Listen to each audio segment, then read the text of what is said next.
I guess we're about ready to start. People take their seats. Put your seatbelts on. I'd first of all, would like to very much welcome you all here. My name is Dana Ullman, and on behalf of the Bay Area Homeopathic Association, New College, and a lot of friends throughout the world even, from all the way east and west of Greece, I welcome you here.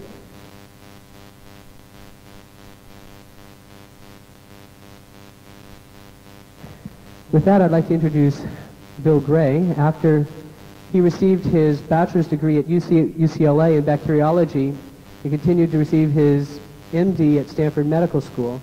And for the past 6 or 7 years, he's been very, very intensely studying homeopathic medicine, particularly over the past year where he's been working with George Vithoulkas in Athens, Greece. And it's with great pleasure that I introduce Bill Gray.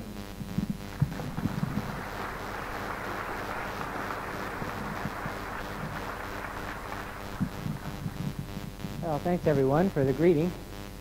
I only want to take a few minutes to do a few simple things so that we can get on to hearing from George right away, because I'm sure you're going to be very excited by what he has to say.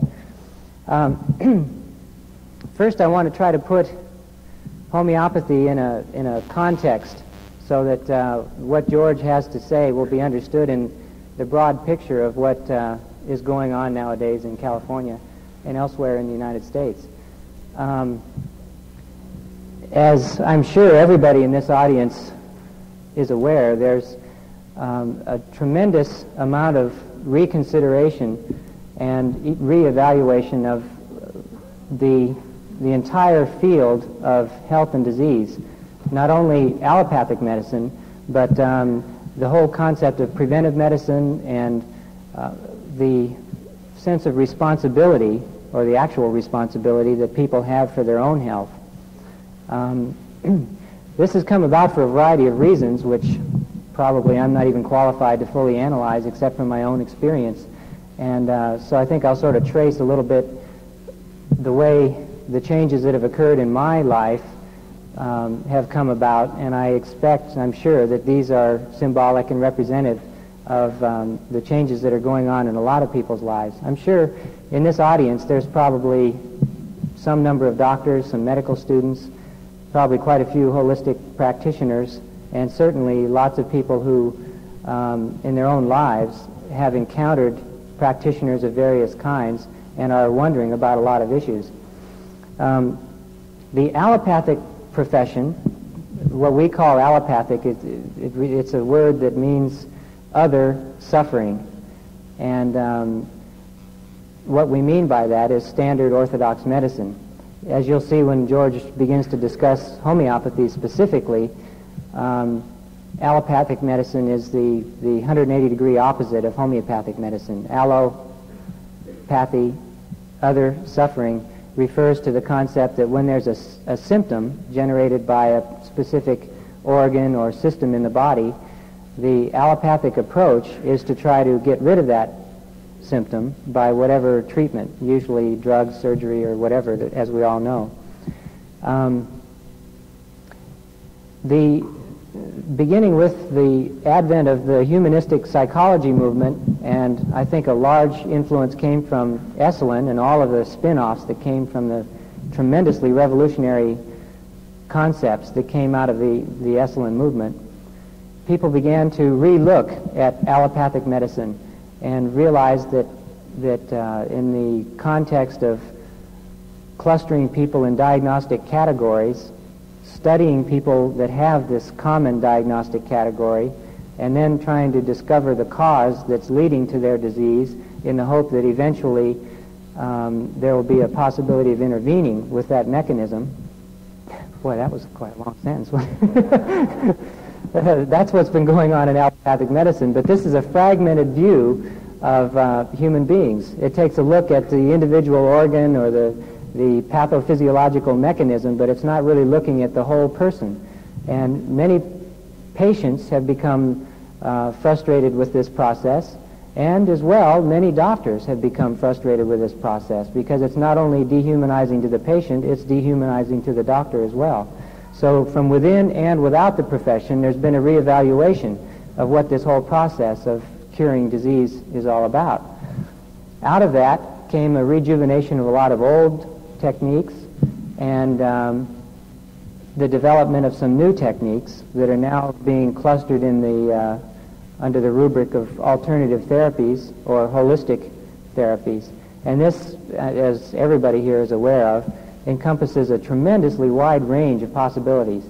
Everything from nutrition of various types to exercise of various types, purely physical exercise, but also things like Tai Chi and Hatha Yoga and meditative exercises and visualization techniques, things like biofeedback, and then acupuncture, reflexology, kinesiology, chiropractics, osteopathy. I mean, we could go on and on and on. There's lots of different techniques.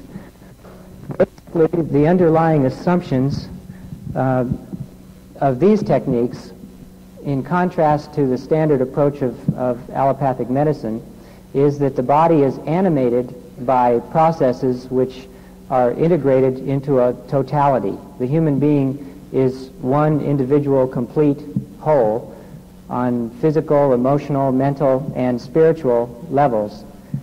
And as George will discuss, it's animated through an electromagnetic field. We're all encased in and are actually living as electromagnetic fields. And in the holistic techniques in general, the concept is to enhance the health-giving aspects of our organism by removing obstacles to its action, by nurturing the life-giving processes or forces, by balancing them if they're out of balance, by providing the proper nutrients, and through exercise and so on, increasing the circulatory ability of the organism.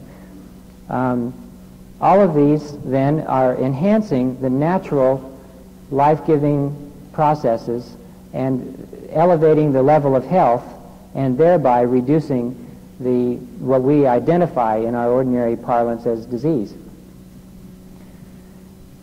This is a very important thing because it changes the relationship of the individual to his own health.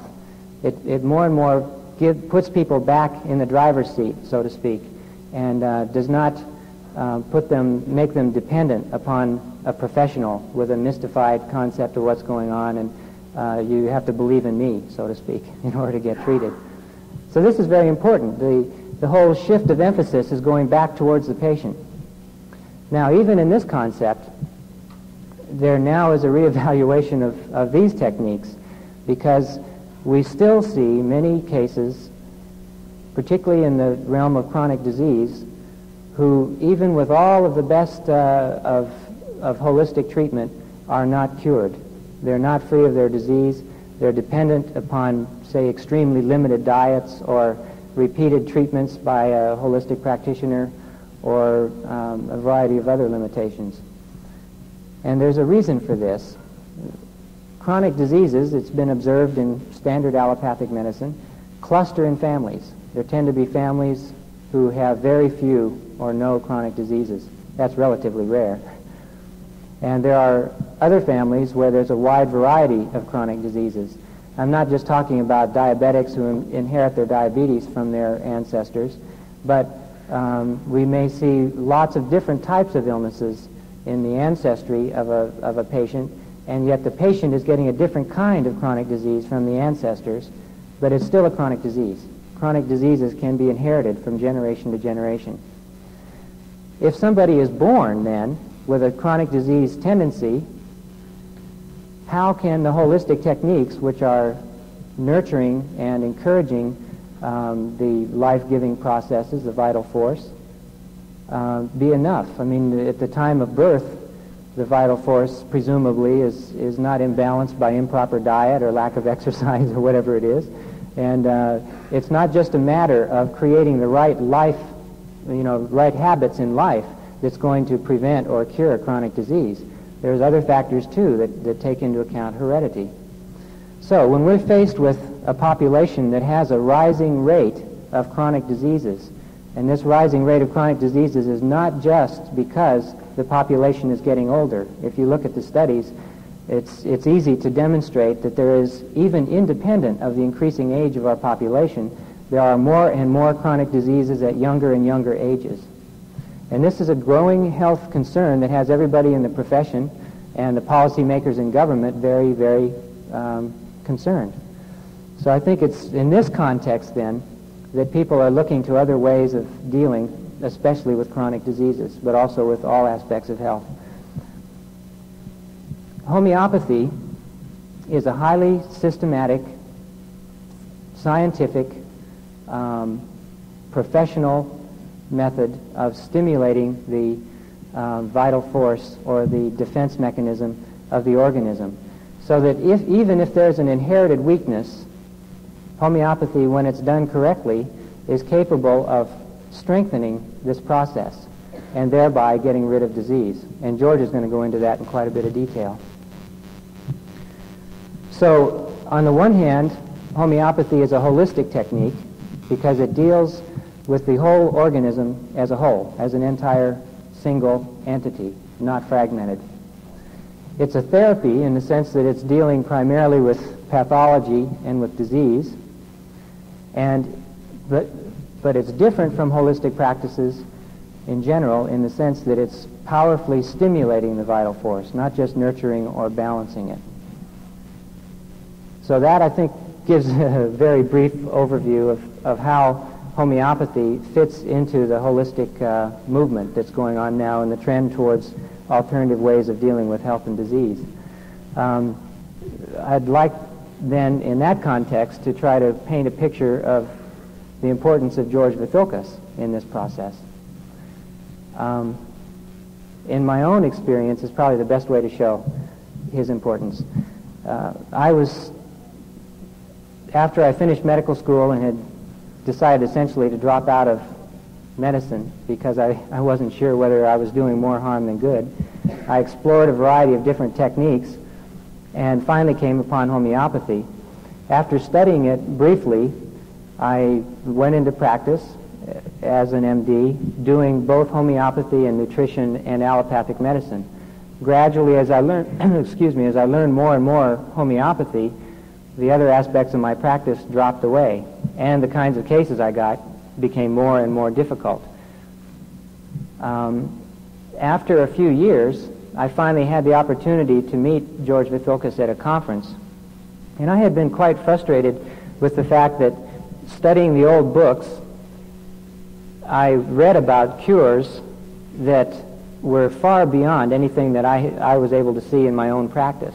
And I was dealing with pretty severe asthmatics, rheumatoid arthritics, diabetics, people with a wide variety of allergies, not only the typical allergies, but the central nervous system allergies and stuff like that. And I was getting results that were certainly better than my allopathic practices, but I was not getting nearly the results that I could see in the books. And when I took some of my difficult cases to this conference and discussed them with George Vithoulkas, he was able, from his knowledge and his 20 years of experience, to penetrate right to the heart of the analysis of these cases. He was able to show exactly where I had misunderstood or had only a superficial understanding of what was going on. And when I took those cases back, I saw results based on what he was saying. So I was motivated to go and spend a month in Athens, Greece, where he lives, studying with him. And in that process, I discovered that there was a great deal that I didn't understand, and that here I was calling myself a homeopath and even teaching students of homeopathy, and yet I really knew virtually nothing about homeopathy in its true, deep form. And I went back the next year for another month, and it finally became obvious that if I was ever going to become a real homeopath, not just, on the shingle, but actually, in fact, I would have to go and study with him for a good period of time until I really learned it. And I've been studying very hard there since last July, and I'll continue to be studying there until at least this December. Homeopathy is a very deep thing, and there's stages that homeopaths go through in their developments, their understanding. In the very beginning, it seems like it's fairly simple in concept, and when you come away this evening, I'm sure you'll be inspired by the concepts behind it, and it'll make you rethink your whole orientation towards health and disease. But also, you may come away with the idea that you know something. And after his lectures, there's a lecture series that Dana announced, there's even a greater chance that you may come away thinking that you know something.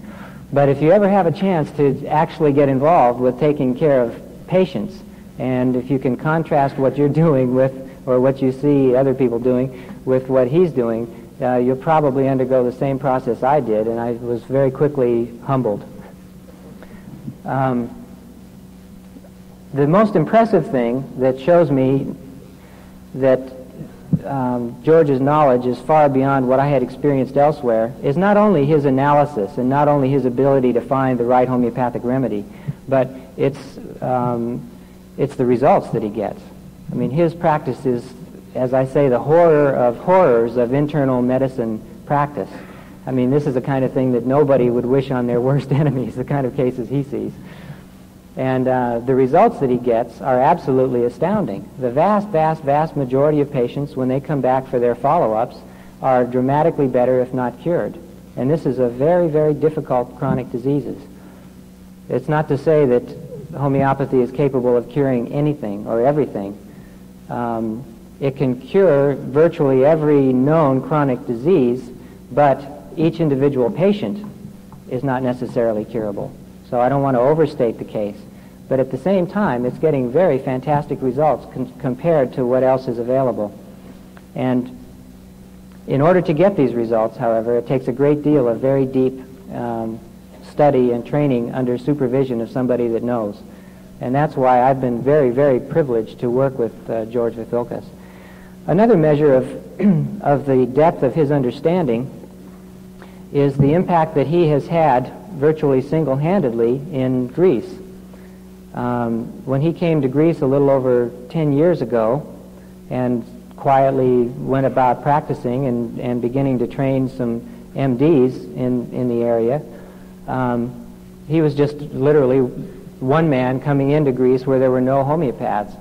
Now homeopathy is widely known throughout Greece. His introductory book on homeopathy, which has been published, well, had been published in several editions, I think 3 editions now in Greece. It was serialized in the Greek version of Newsweek magazine. I mean, it's not the version of Newsweek itself, but the analogous magazine.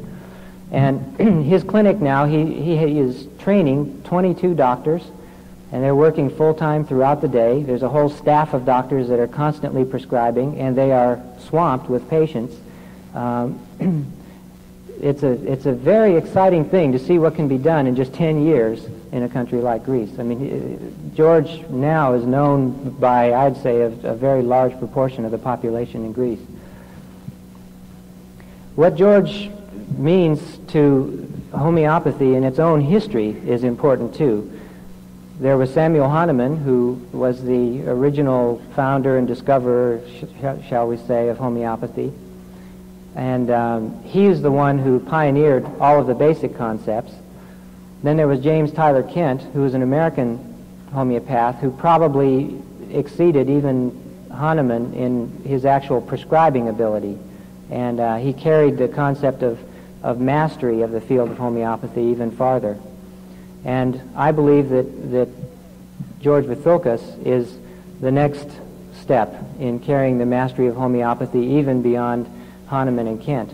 And I think the people who read the book that he has published, or the first volume anyway of the textbook, will see what I mean, and you'll get at least a glimpse of what I'm talking about when he comes up in a few minutes.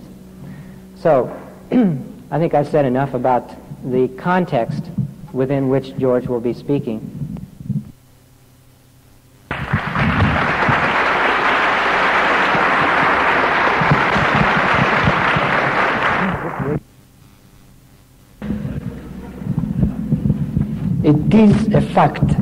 It is a fact that I have given my life to homeopathy, and that in the last 20 years I can hardly remember a day that homeopathy did not occupy my best parts of my thoughts, and did not, and I would forget it even for a few hours. It's also a fact that when I came into homeopathy, I had many questions, because the literature which existed, what's this noise? Thank you.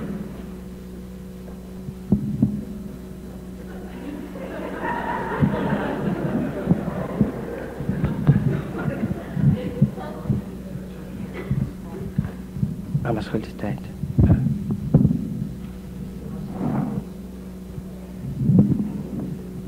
Yeah, okay. Sorry for the interruption.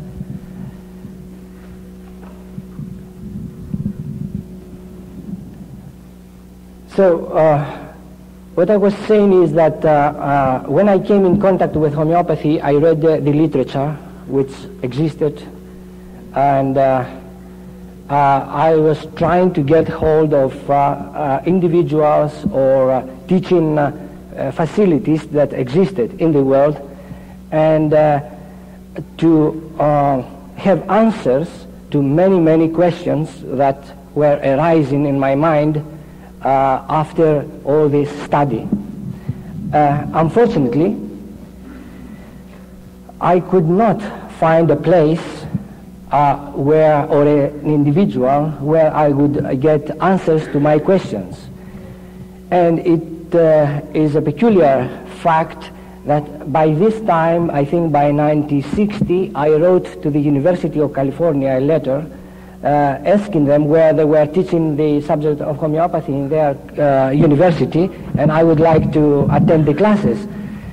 So they answered me that they were not teaching it anymore. They used to teach it, and they heard that such a subject was taught in Mexico, in the National School of Mexico.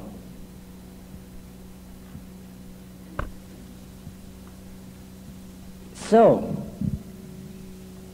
out of this desperation, I had to meditate and to probe into many questions that I had to give answers and to satisfy myself. In order to do that, I shall give you an estimate of the hours I had been working. I had been studying for at least the first 6 years, and that is about 10 hours a day, including the weekends. So, the knowledge which we call homeopathy, it's not an easy knowledge. It requires, of course, it may require less study if we had teachers, if we had institutions, if we had facilities. But it is a subject which requires the whole dedication, the whole being of the person that has decided to follow this profession. And it is a very great and a very sad fact that homeopathy at this time of history is taught nowhere in the West. It's taught in India and it's taught in Mexico in separate homeopathic medical colleges, but I have been there and I have been in India in different colleges, and unfortunately I can say that the standard of teaching is not high enough.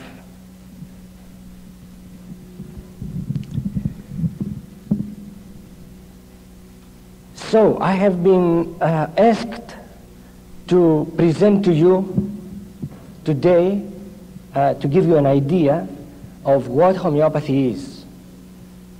That means I have to concentrate all this knowledge within an hour of talk. It is a task which is very, very difficult, and I hope you will excuse the many points that will be left outside of this short explanation.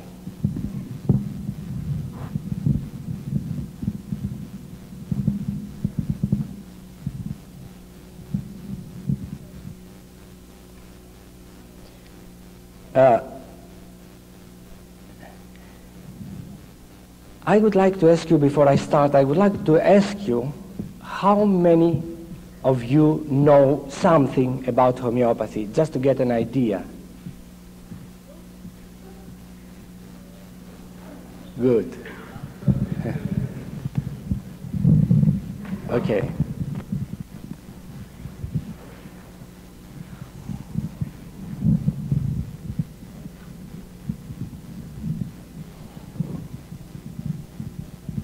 Well, in homeopathy, as you all know, we view the individual as a human being that is functioning on three levels.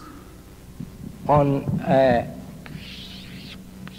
mental level, on an emotional level, and on a physical level. And that these levels are in this hierarchy. That means the mental level is more important than the emotional level and more important than the physical level.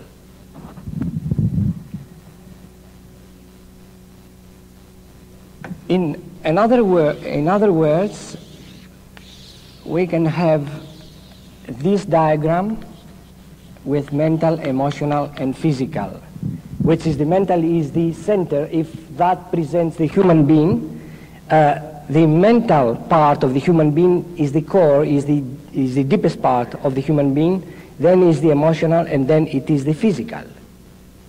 And all this human being is permeated by a force through which life manifests itself.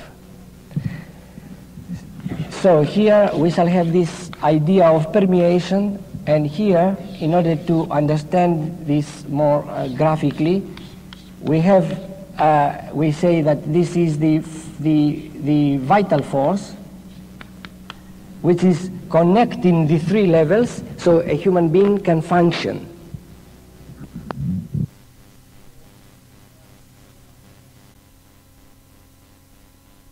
Human being as a totality, every human being has a capacity for adaptation. That means when a human being finds itself in a very hot surrounding, in a very hot environment, immediately there are processes inside which are set in motion in order to bring about an equilibrium. There is perspiration, etc. When he finds itself on another environment which is cold, it's another process which is taking place. So, with every stimulation, whether it is internal or external stimulation, we have we witness the effort of the organism to balance itself. Now, every individual has a capacity, a limited capacity for balancing this situation, this stress. So, if we have a stress on a mental level, and this stress is can be handled by the organism, then we shall have some reactions, and after a while we shall have equilibrium. In case that this stress is bigger than what the organism can handle, then we have the manifestation of symptoms, and these symptoms can be either on mental or emotional or on the physical level. I may give you an example that a man may lose his business. He had invested a lot of money in some kind of business. Then he gets the news that something went wrong and he is going to lose his business. He remains awake the whole night thinking about it. The stress, the mental stress under which he is so great that the next morning he may wake up with a skin eruption on his whole body. Or he may wake up with an even more serious condition like diabetes. That means that the stress was more than what the organism could handle. And therefore, we had an eruption. An eruption, it is on the physical level. But we may have, instead of the eruption, as a reaction, we may have a kind of anxiety, which is on the emotional level. As a reaction of the same shock, we may have a symptom on the mental level, which is haziness of mind. Since that shock, he cannot think anymore properly, he cannot think clearly. The same may happen if the shock is in emotional level. The effect of an emotional shock, like losing my child, my wife, my family, my father, my mother, that emotional shock maybe cannot be handled by the organism, and it may produce symptoms on the physical, emotional, or mental level. So always we see that the center of gravity of a disease, could be located in one of these three levels of functioning of man. So, disease is nothing else but the symptoms which are produced after a stimulus, either an outside or an inside stimulus. And this is very important. These symptoms are exactly are the best thing that the organism can do in order to protect itself under the circumstances. This is an idea that must be understood very clearly and very deeply, and if it is understood, it may change our whole concept about disease and may bring about a revolution. Because in this case, we have to accept that every symptom is useful, is not something that should be thoughtlessly eliminated.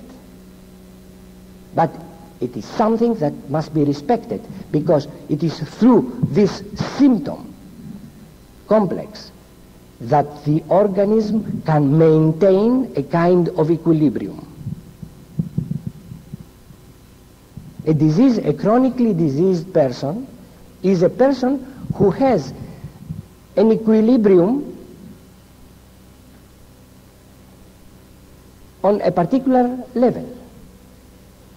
if there is a further shock on a chronically ill person, he may go into a deeper state of illness,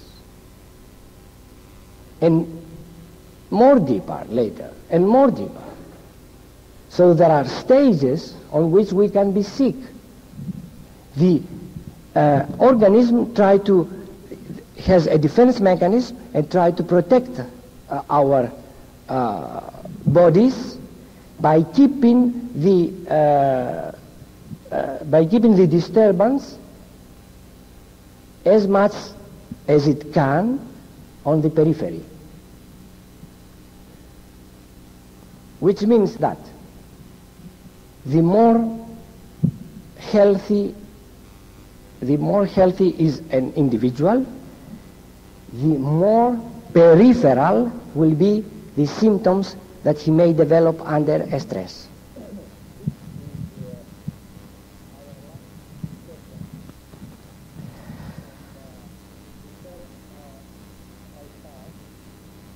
So if this idea is really understood and accepted, then the next thing that we may ask is how shall we bring back the lost health of an individual? Since we must respect the symptoms, we have let the people suffering.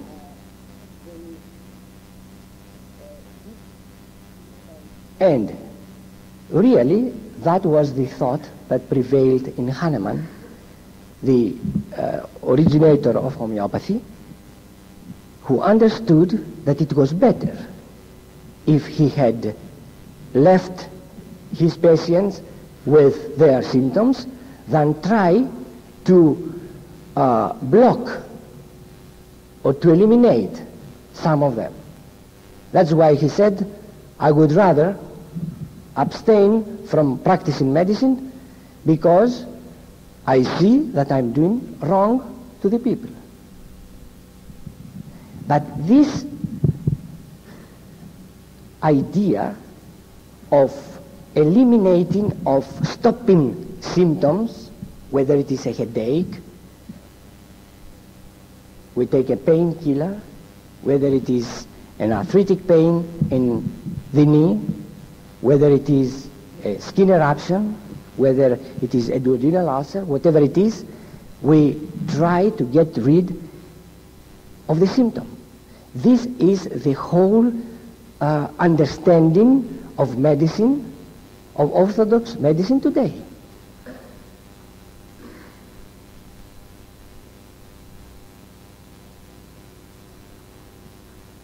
It appears to be scientific, and it says that if a person has constipation, for instance, we shall try to find out what is the cause of constipation. And after they made some examinations, they find that the liver is not functioning properly, and that is why the person has constipation. And says, okay, if I treat the liver, then the constipation will be better. Therefore, I'm treating the etiology. I'm treating the cause of the disease. And they're happy with this understanding. But why not ask further why the liver is not functioning properly? And some of them they may do. And they may find out that the liver is not functioning properly because the hypophysis is not producing the right kind of hormones. And then they may find medicine to affect the hypophysis and so make the liver function properly, so they get rid of the constipation. But then again the question comes, why the hypophysis is not working properly? I mean, where is the science and where it stops that? Where we can say that it is the limit? So that is where allopathic medicine has gone wrong and has been asking for years and years the wrong questions. And there came Hahnemann, who said that beyond that physical body, there is another body, which is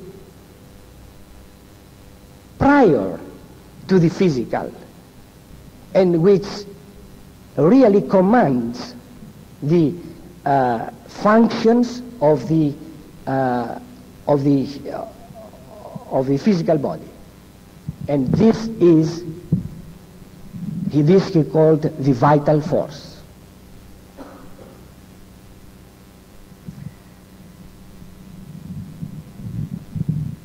There was a great debate all along the years about the vital force, and eventually the scientists decided that the vital force was nothing, and all these vitalistic ideas were of the past, and we should forget about them.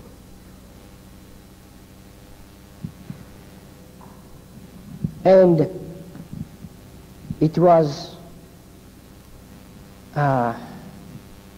Einstein and Max Planck and all these people that worked into the field of quantum mechanics that they brought back this idea, and they brought forward the idea that everything has a field. Einstein actually has written exactly that we cannot talk about the matter and the field, because he says the field is the only reality. The field, the electromagnetic field, is the reality for Einstein only. It is not the physical body. Yet all along we have been trying to treat the physical body, ignoring the field, ignoring that which permeates the body.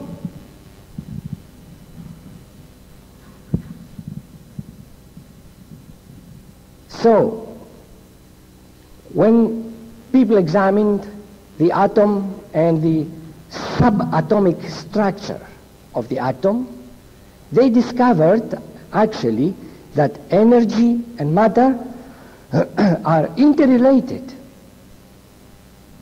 And there comes again Einstein, who says that matter is actually a region of space in which the field is more intense. But Hahnemann was saying that all along. And therefore, today Hahnemann becomes a great pioneer. Because what he said is that every symptom is the result of a disequilibrium, of an imbalance on the vital force. That is why before a person falls really sick with a disease that can be pinned down by the laboratory examinations, we have a period in this individual, a long period where he doesn't feel well. He says, I don't feel well, I don't know what's the matter with me, my energy is going down, I don't have the capacity to work which I had. I had some little pains here and there, but nothing can be pinned down. And then after a period of 1 year or 2 years, then we have the manifestation of a chronic, serious chronic condition. If we could have corrected this man's disequilibrium from the very beginning, he would never have had run into these troubles which he is now. So, the whole idea for Hahnemann was what to do to create, to regenerate, to bring back the lost equilibrium of the vital force. And his logic was as follows. Since after a stimulation, we have the reaction of the vital force, which we call it the defense mechanism of the body. We have the manifestation of symptoms on 3 levels, on those 3 levels. Then, if we could find a means to stimulate this field, this vital force, then we may be able to bring about order again into the individual.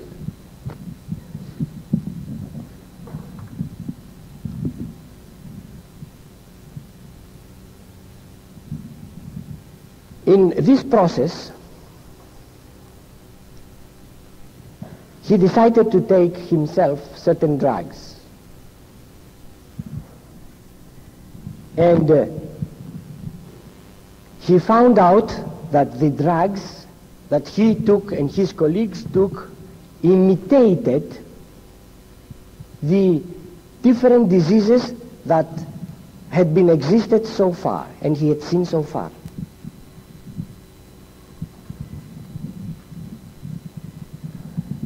So, after he had written down every symptom of the drug that he had tested on himself and on his colleagues,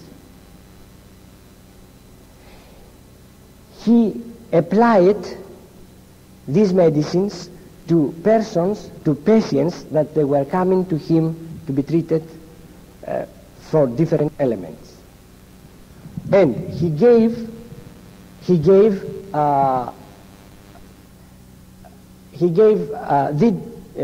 the medicine in a dilution of this order.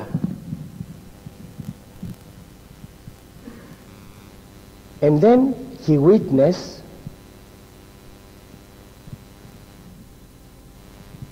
a great aggravation of the symptoms, because he was given a medicine, he was given a chemical, which he knew from his own experience that it produces exactly the symptoms that the patient had.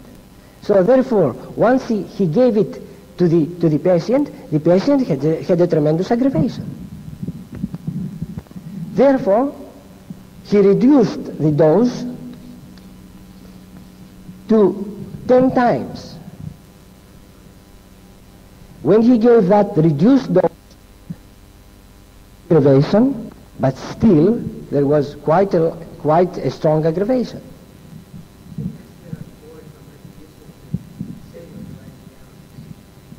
Okay, but this is just the ideas. Eventually, he reduced the medicine to such an extent that there was no effect anymore on the patient, because the chemical that was in the dilution was very little, so there was no effect at all. Here is what Hahnemann is credited with a really genius discovery.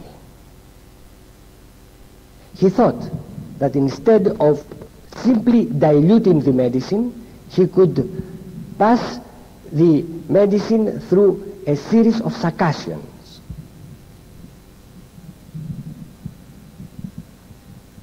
By this process, he managed to produce medicines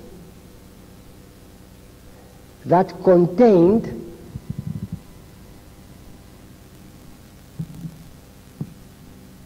energy,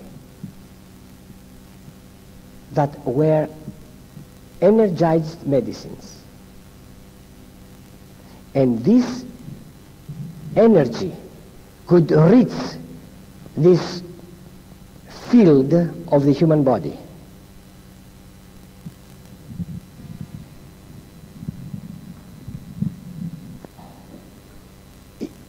It appeared that the succussions, that means the striking that he was giving to every dilution he was making, it was giving energy, it was transmitting energy to the medicine, and an energy which was peculiar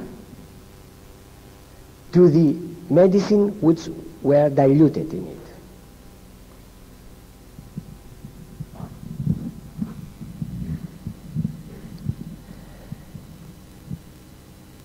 He diluted the medicine to the order of 1/100 to the 12 potency, which is 24 zeros here. He was doing it by every time succussing the dilution of 1 to 100. He was giving about 100 succussions for each dilution. That means a potency of that order would have 12 by 100 succussions.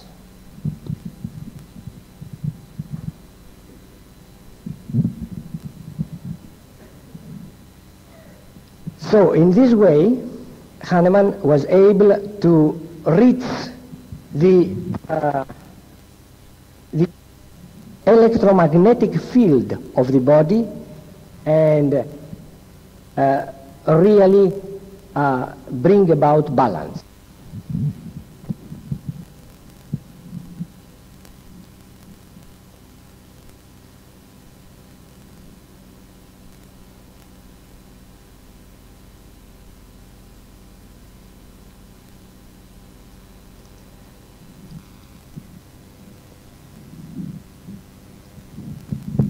Let us now see in a little bit more detail what do we mean when we say that there are symptoms on 3 levels. Every individual is suffering with a kind of a chronic disease, either serious or not. The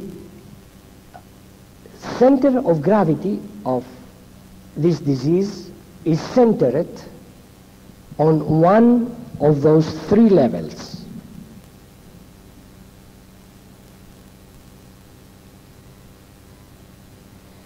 But there are symptoms always on the other 2. The center of gravity is on a particular level, either mental or emotional or physical, but the other levels, they suffer as well. So we take an example of a patient to see what a symptomatology may present. And to understand how we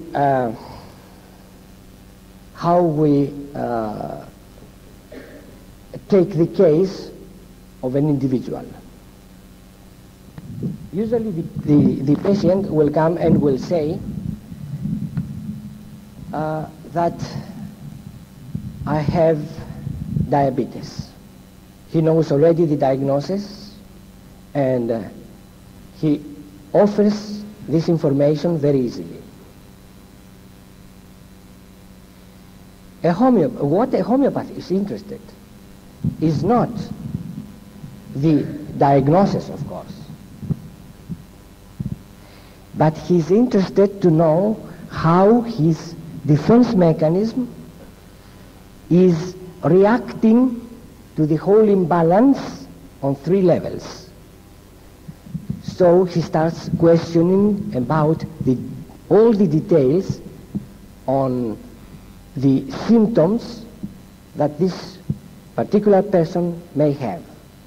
And he may find out that a diabetic patient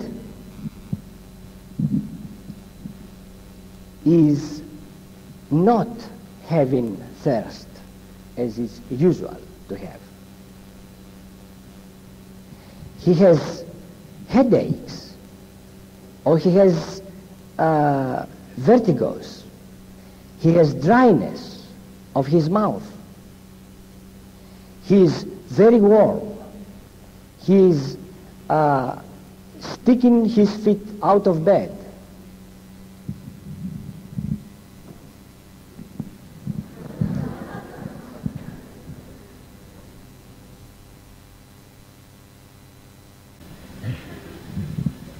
So,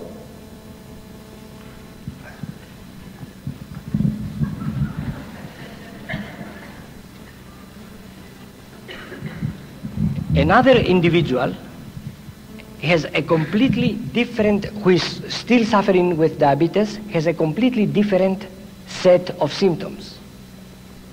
And we may find 10 different individuals having 10 different set of symptoms. That is what we are interested in homeopathy, to find out.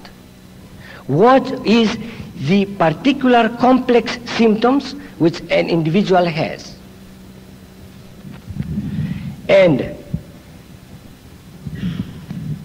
we may then find out the remedy, the medicine that has produced, that has when it was proven in the healthy organism, had imitated this complex of symptomatology.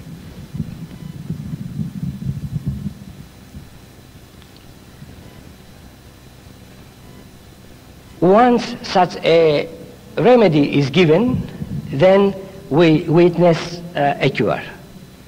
Then we witness an elimination of all symptoms on all 3 levels.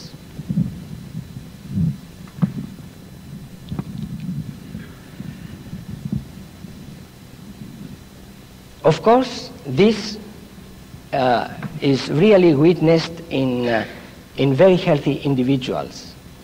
In individuals, not very healthy, but individuals who are quite healthy. We cannot, from my experience at least, we cannot say that if we find a remedy for an individual, this remedy is going to clear up all his symptoms and forever. Why? Because every one of us has a different kind of defense mechanism, which is more or less affected by what we call miasmatic layers.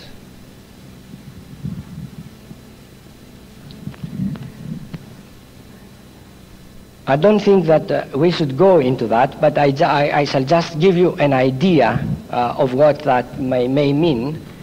An individual who is born from parents that were very sick on a mental level.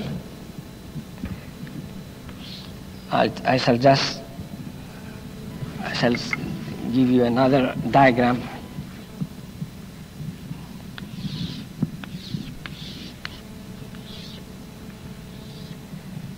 This is the physical level, this is the emotional, and this is the mental. we assume that if humanity, let us say in general, is on this level of health, it is the best level of health that can have. Going towards this direction, its health is reduced and reaches to zero.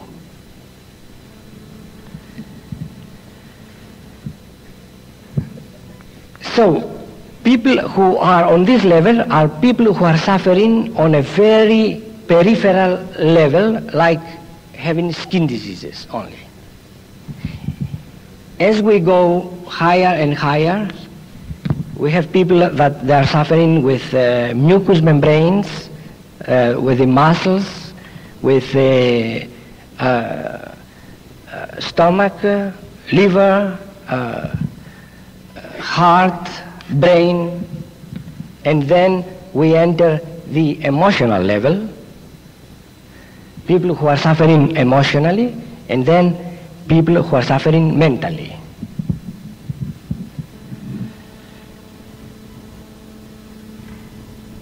If somebody had a mother whose health was on that level, that means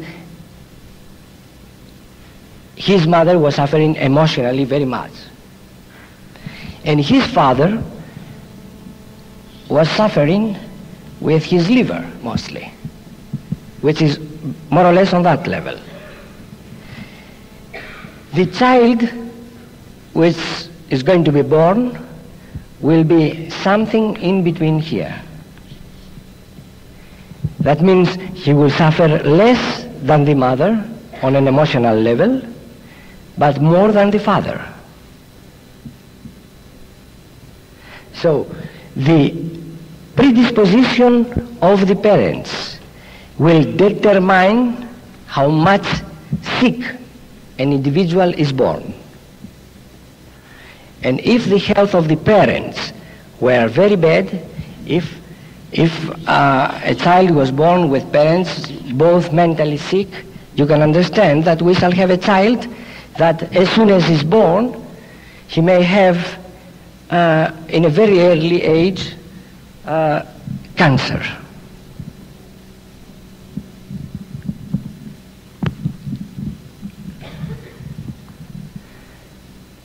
That is what we mean by the miasmatic layers which have been engrafted actually here on the vital force. Such individuals will need a series of treatment, a series of medicine in order to be freed from this hereditary disposition taken from the parents. Apart from this hereditary disposition of the parents, we have on top of that, we have the miasms which are engrafted on us, or our parents by the modern medicines which are used profusely the last 20 or 30 years. So a homeopath, when he has a case, is faced by tremendously difficult problems, because in order to really cure an individual, it has to eliminate, it has to take away from the individual all his hereditary predispositions. That is why many homeopaths, they see cases where they do wonderfully. They give a remedy and everything is cleared. And they see other cases which they have a similar diagnosis, which they cannot be cured, or it takes very long time before they are cured. The difference lies on the predisposition that has been inherited on the patient, together with the medical history of the patient. If we have bad predisposition and at the same time bad medical treatment all along the life of an individual, then we have an individual who will be very difficult for us to treat. And it needs really a knowledgeable and a very well and a homeopath who is very who knows very well his subject in order to treat such individuals.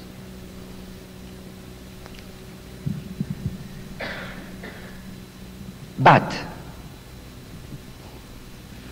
if we could produce homeopaths of a high order, we could actually regenerate the human race. This is a tremendous idea. This is an idea which is said now and it's heard by you as something which is fantastic. Yet, it is possible to be done. And it depends on you, on every one of you, to do it, to make it a reality. Because if every one of you works for homeopathy, really, sincerely, then we may eventually have a revolution in medicine.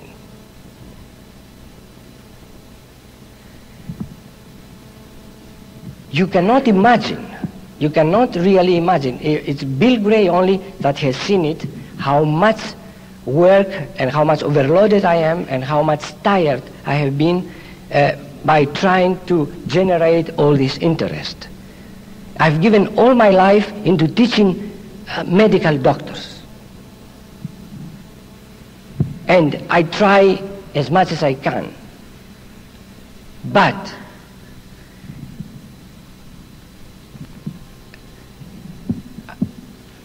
the whole world, cannot expect from one or two individuals to make this dream happen. Everyone must work.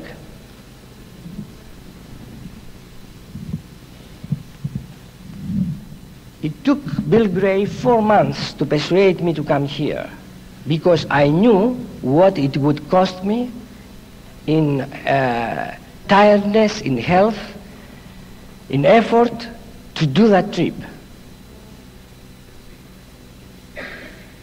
Why the world should be in that position? That there is somebody only that can really cure, and he's needed everywhere and everybody wants him and all that. Why? It is because we don't have, we are not sincere with ourselves. We don't believe really.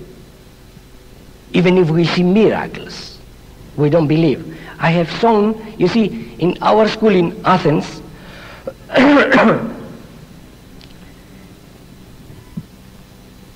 have come many doctors. I would say about 300, 400 doctors.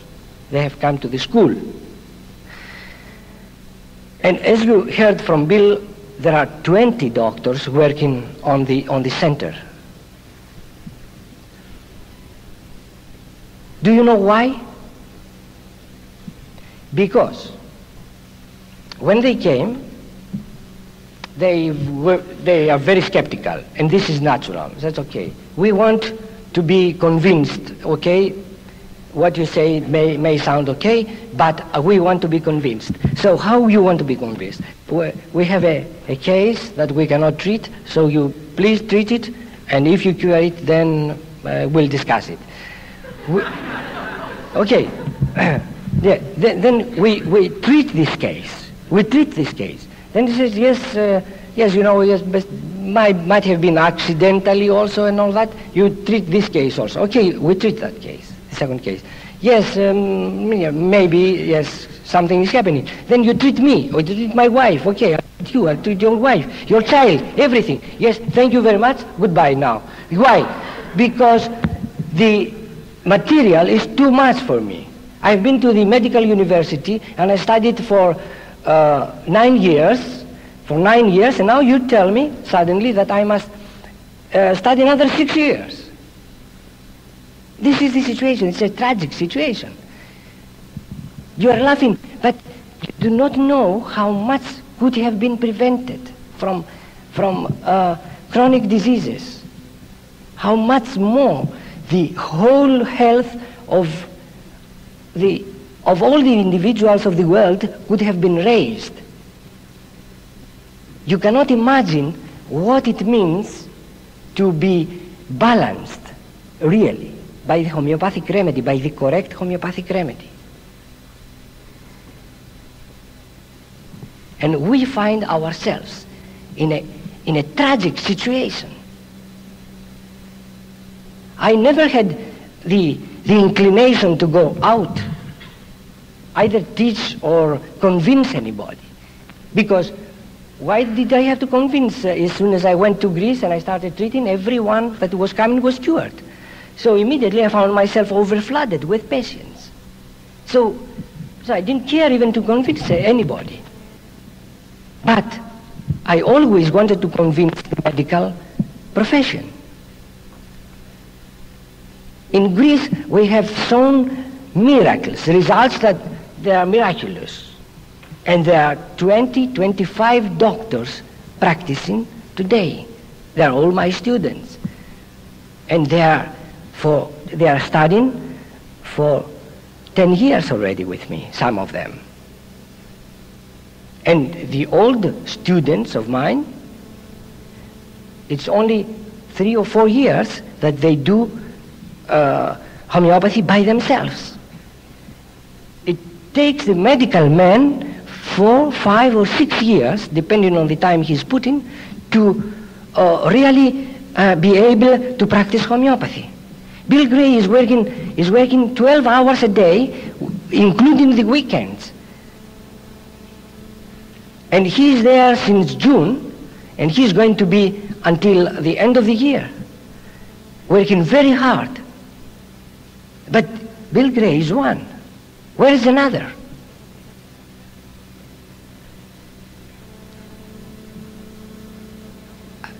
I mean, you saw that I show you a little bit of homeopathy. It is not that I want to convince you about homeopathy, because as I understood, everybody is convinced about homeopathy.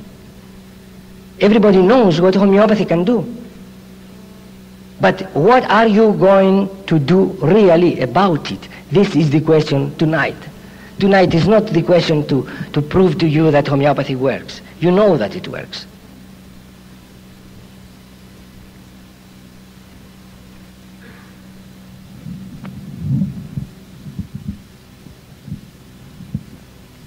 And if we do not have a school, a separate homeopathic medical school, where hundreds of students could come and learn the science, then the science will be lost again. So today there is a chance to have a school, but tomorrow may not be there the same chance.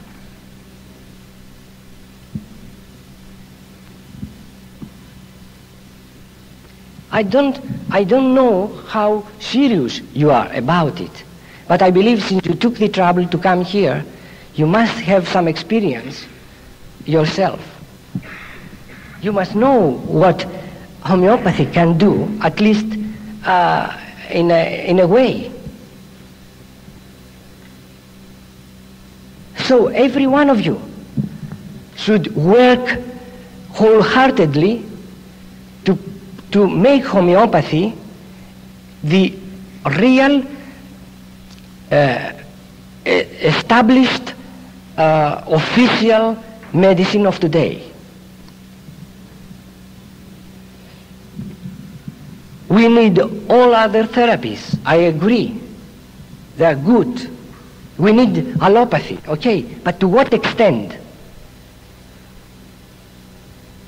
To what extent do we need allopathy? We have been seeing patients for 10 years, thousands of patients.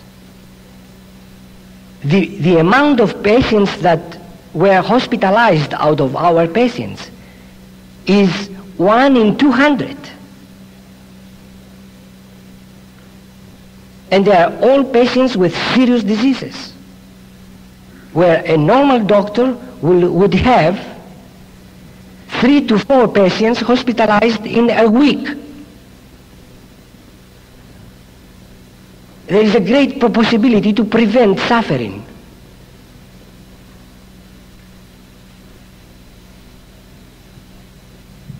But what are we going to do about it? There is a great discussion and a great possibility and a great energy put into possibility of making a school, establishing an international school of homeopathy in Athens, where excuse me, where teachers from all over the world could come and teach in that center.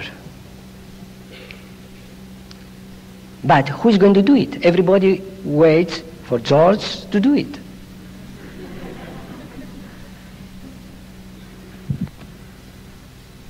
Yeah, everybody thinks in a very limited way.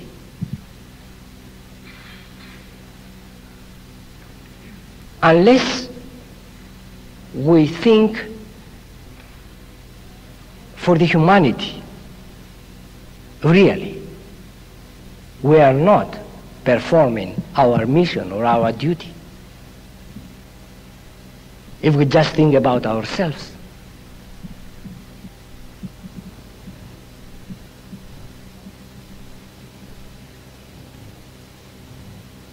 It has been said again and again that the world is not ready for homeopathy. It depends on you whether you make it ready or not. I have found a great response, at least in patients. People are ready and they want it, but homeopathy can be effective only if you have highly qualified practitioners. Cannot be effective by just going in a course and in 1 week or 2 weeks and learning a little bit of homeopathy and then you dispense remedies. You may have successes also, but it doesn't mean a thing. You get 1 success and 10 failures. Where we could have successes, only successes, if we had the possibility to, if we could give the possibility to the people who they really wanted to study it.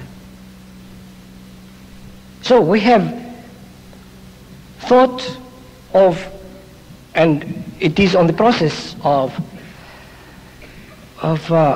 finishing, of establishing the International Foundation for the Promotion of Homeopathy. This is a foundation which is formed mostly to help establish an institution, a college, where homeopathy could be taught.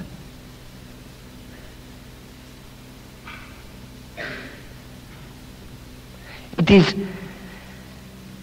unfortunate that we do not have the brochures, or I don't know how could people be notified about the foundation. You talk about that. Okay.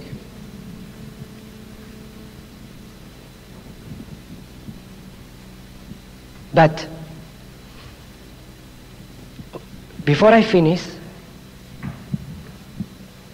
I want really to tell you how much moved I am because of the fact that you came here today. I was very moved to see also the Stanford auditorium full of people and the California University auditorium full of people.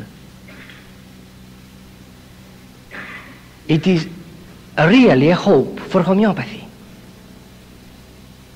But you must do something about it if you really believe in it.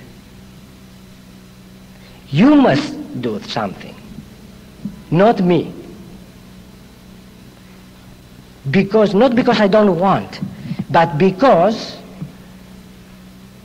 I have been completely exhausted, given completely all my hours, every molecule of my body, I have given it to homeopathy. If I had more, I would give it. But I cannot. I mean, you heard people praising my work in Athens, etc.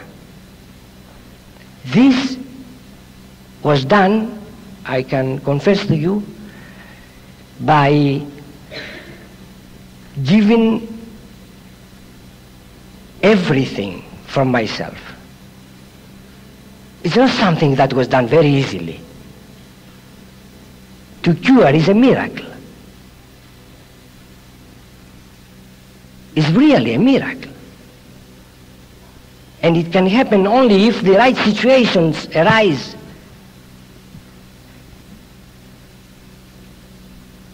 And this is not theorizing.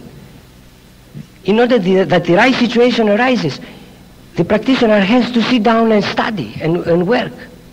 And he has to have facilities to study and work. And there are no facilities.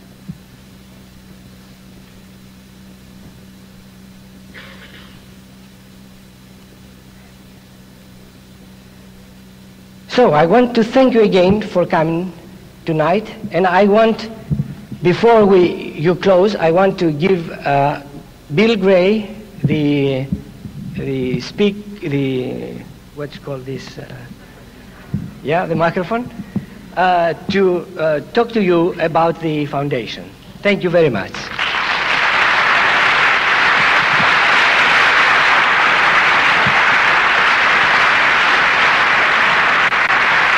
Stay here and we'll do some questions. Yeah.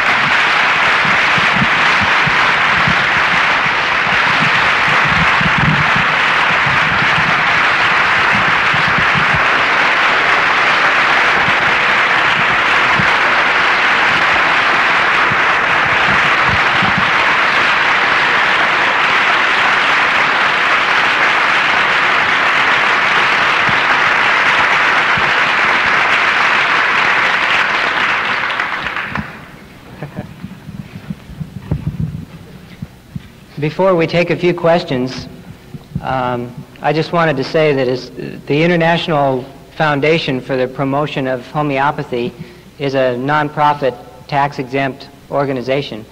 And we don't have, as George mentioned, we don't have brochures so that if anybody wants to make donations or contact or anything like that, because we need lots of not only money but people with resources and talents and time and energy to accomplish the things that George has been talking about. In order to contact the foundation, the best way at this point in time is to write to 76 Lee Street in Mill Valley. 76 Lee Street, Mill Valley, 94941. And I think that the brochures that announce the lecture here has that address. So if you just take that, it's the same address for the International Foundation. Let's take a few questions. I know the seats are hard, but we'll stick it out a little bit more.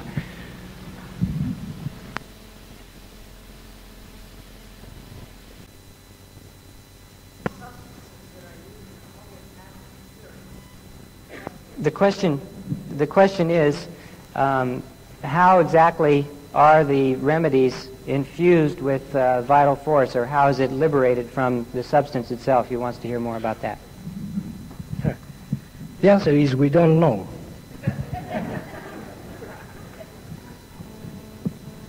of course, we can conjecture about it. This is a question that is quite of a philosophical and theoretical nature. But it seems that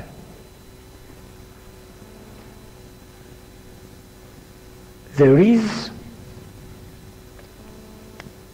a substratum on which everything exists. And that substratum is of a particular nature, which is almost the same. And the stone, silica is a stone. Silica is a medicine that we use in homeopathy. It's just stone. So how that stone affects the human body? When its substance, its material has taken away from it, and what has been left? Has been left the energy, the field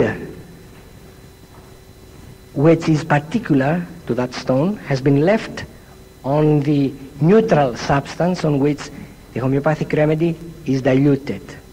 Then that particular quality of the stone affects the field of the body.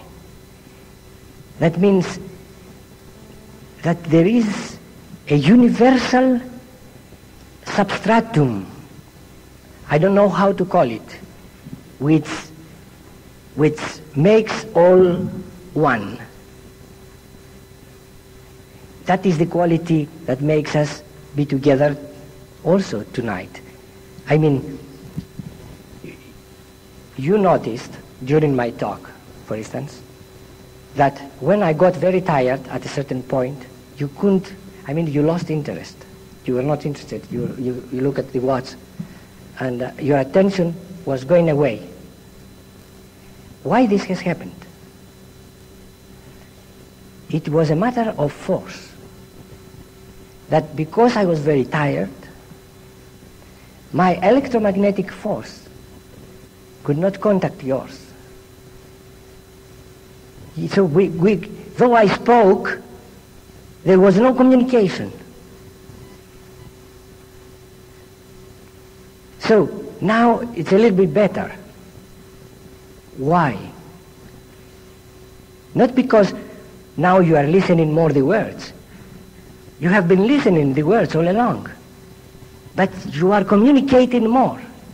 What is that which communicates between us? It is this force, this field, which is beyond the human body. It's through that force that we communicate. So in a way we are one.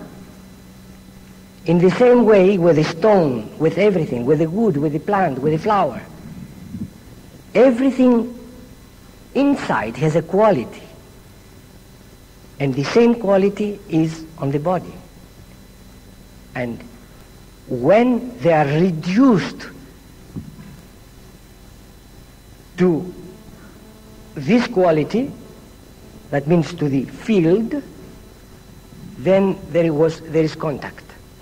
And there is an effect. I don't know if it has answered your question, but I can do better. I'll repeat the question and get it back to you. Right here?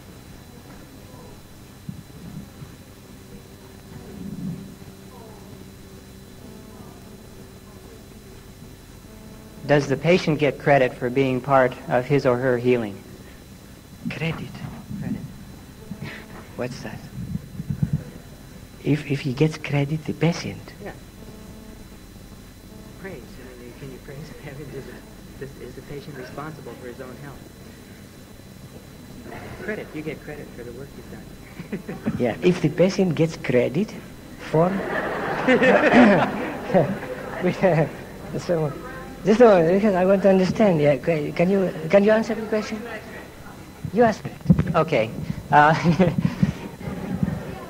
Homeopathy, pardon me?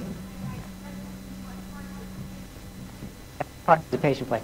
Homeopathy demands a great deal of the patient. The patient doesn't just come in and a few questions are asked and the doctor makes a few examinations and then writes out a prescription. It's not that simple. It's a matter, the symptoms that are involved in homeopathy that the doctor is acquiring in the process of the interview, which can go at least an hour and often more on an initial interview, demands of the patient a great deal of attention to all the minute things that George mentioned in the lecture. The mental and emotional level under various circumstances, work, relationships, family situations. How do you tolerate changes in the environment when the weather changes? What kind of subtle changes occur? Not just, in general, do you feel worse? Do you feel better?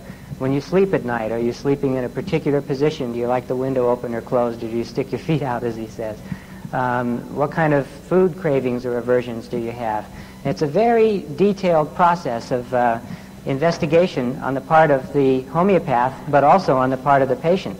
If the patient can't objectively look at himself or herself, then the homeopath is lost. There's no information on which to make the prescription. And then, once the remedy is given, as was mentioned, there's a healing crisis during which the patient experienced an aggravation of symptoms on the way towards cure. And during that time, it can be a very trying situation for the patient. It takes a lot of responsibility to avoid doing things that might interfere with the action of the remedy. And then throughout the course of the treatment, as it goes on over a few years, the patient has to maintain a great deal of intelligence and self-observation in order to cooperate with the treatment. So yes, of course, it's actually the patient that's giving the homeopath the information, and therefore the credit lies a great deal with the patient. Do you want to add to that? That's right. I'd like to ask the doctor if you mentioned that we're all on the same level with nature, mankind is all the same in terms of breaking it down to this level. Geographically, are there different symptoms that you look for in the world for the same? Is there a variance of symptoms you look for? The person from Greece is the same as the person from America or from India or China. The question is, does the treatment vary from one place to another, or do certain remedies tend to predominate in one area or another? How does the patient expound his... Is the patient's expression dependent upon culture? Is that what you're saying? Okay. Yes and no. Yes, to the extent that a culture can produce a particular kind of diseases. For instance, the Swedish people, they suffer with a particular kind of disease more than the Mediterraneans. The Americans, they are suffering more on a particular level than the Indians. For instance, the Indians, they are not suffering so much on the emotional level. The emotional level for Indians, because they are very loving people, very expressing their emotions very easily, this part of them is quite healthy. Where the Americans, for instance, in this part, they are very weak, so they are bound to get depressions, anxieties, irritabilities, much more easily than the Indians. But on the whole, it doesn't differ, because diseases, when they come to manifest in emotional level, is the same for everyone, for every nationality. I mean, they manifest in every nationality with depression, with anxiety, with irritability. Yet, a local condition can create a particular disease in the individuals. I don't know, yeah.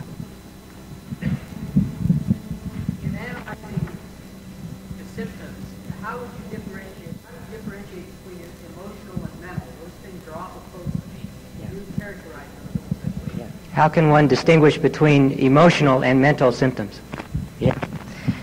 Of course, there are many things I left unsaid here because I'm not going to say everything, but I can give you an example. What we mean by each of these levels is in a hierarchical construction, we could say. So we take the emotional level, and in the bottom of the emotional level, we have symptoms like dissatisfaction. I feel dissatisfied here. Then I feel irritable. Then I feel anxious. Then I feel depressed. Then I have fears, different fears. Then I have suicidal tendency. A suicidal depression is something very deep in the emotional level. In the other diagram that we have made on the emotional, suicidal depression will be here, very deep in the organism. Now we go to the mental level. We know that we may be absent-minded. It's not so. I mean, it's not a very bad symptom. Then we may get forgetful. Then we have weak memory. Weak memory. We start forgetting too much. Then we start having confusion of mind. We cannot concentrate. That's more serious. Then we start not to be able to discriminate. Then we start to lose contact and not being able to express logically something. This is more deeper, on a deeper level, until we reach the state of total annihilation. When this core of the deepest part of the mental level is affected, then we have schizophrenia. The whole mental level has been disintegrated completely. The physical body is intact. I mean, in schizophrenics, you will never find, you do all the laboratory examinations, you find the body, the physical body, perfect. Yet the very depth, the very deep part of the human being is completely disintegrated. So this is the worst thing that can happen to an individual. According to this idea, the physical level ends here and then starts the emotional level. The idea is here that it is, I don't know if I should say that because I might have been misunderstood, but I may say it now, that it is better for an individual, it's better to die. That means to have his physical body destroyed, than keep the physical body alive and push the disease onto the center. And we have the schizophrenics. So, or the senile. It is better if the person had died instead of remaining in the insane asylum the rest of his life. Yet, with the medicine that we are using all these times, all these years, we are just pushing the center of gravity from the physical to the emotional to the mental. And that's why we have today so many people that they have to take a pill to sleep, they have to take another pill to wake up in the morning, they have to take another pill to continue working, and where are we going as a human race? We are just pushing as a human race here at this moment at this moment, as a human race, we are somewhere here. That means quite to the mental distraction. I mean, our level of health is quite low in general.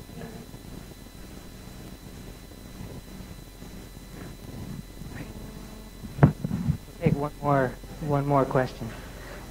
Somebody's got a strong. You want to do some more? Okay, this one here. Yeah. I was told by homeopaths that it's easy to treat diseases that have really specific symptoms, things that are out of the ordinary, more than something that's a general disorder, something that doesn't have maybe something that someone else might have before. And I was wondering if that's true, or whether or not that's what The question was whether it's easier to treat an illness that has a peculiar aspect to it compared to one that is common to what many people get.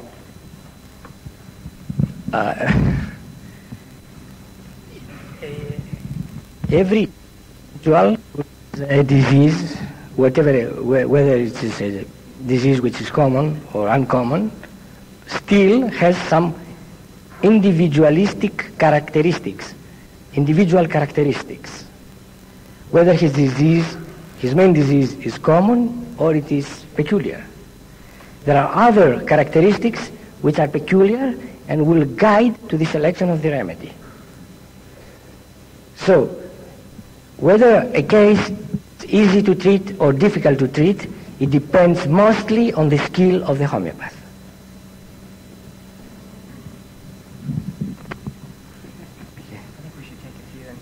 Reception after. So, yeah, there's a. Oh, I see. Okay, one more question. Yes. This evening you've been speaking mostly of chronic ailments. Your homeopath also treat more acute ailments, things that are being on the body by bacteria or virus. Does homeopathy treat acute diseases as well as chronic diseases? And I think we'll make this the last question, and then there's going to be an informal reception right up here in the front afterwards, and people have an opportunity to look at the books and the literature that's available here and to talk with us more informally. Yes, sure. In acute diseases, homeopathy has a bigger success and a greater percentage of success and more easy success than chronic diseases. Acute diseases are cured more easily and more effectively with homeopathic remedy than with antibiotics, analgesics, antipyretics, etc. Okay.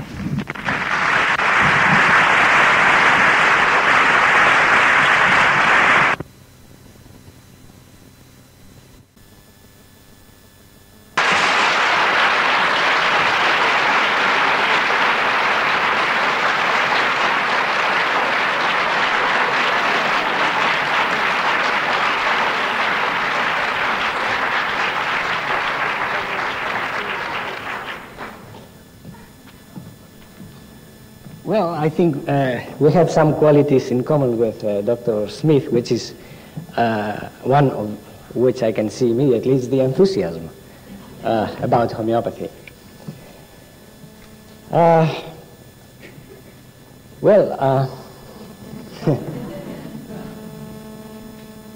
To see such an audience, which was not expected at all, it is a moving experience for me.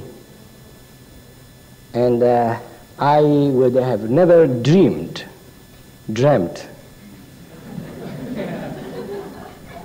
that I could be in such a position when I was immersed in the study of homeopathy.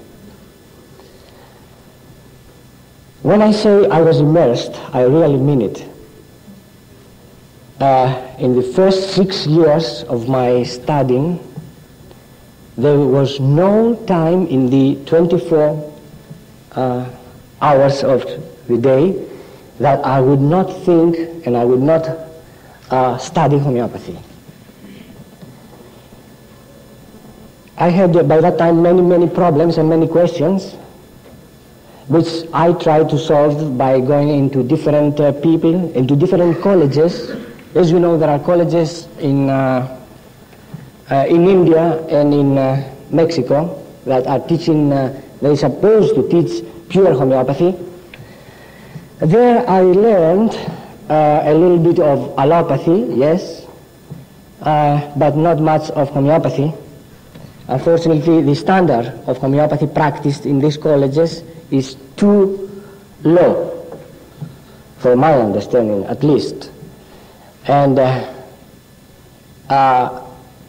it is a very heartbreaking experience for one who loves homeopathy so much as you do perhaps and as I do, to see that there is no college, there is no institution in which homeopathy can be taught as an exclusive science. It's very difficult to be accepted by the medical profession. I know that from experience because I'm teaching MDs since I am in Greece, which is more than 12 years. I'm teaching exclusively MDs and I know the difficulties which they have and I can understand them. And the sacrifices that they must go through in order to practice homeopathy. And that is why it is very important. It's not important what I'm going to say, but it is very important if we all understand the need for a separate homeopathic medical school or college. And towards this target, towards this direction, I think that we should all work. It is only in this, only under these circumstances that a high quality of homeopathy could be learned and could be practiced. I have seen the most obscene kind of homeopathy being practiced all over the world, because I had the possibility of staying in Switzerland, in France for some time, in England, and I saw prescriptions of homeopathic doctors. I mean, this is not homeopathy. And it seems that there was a need for teachers all along. But we may find the teachers. We may find in the beginning those individuals who have enough knowledge to transmit it to others. So I would like you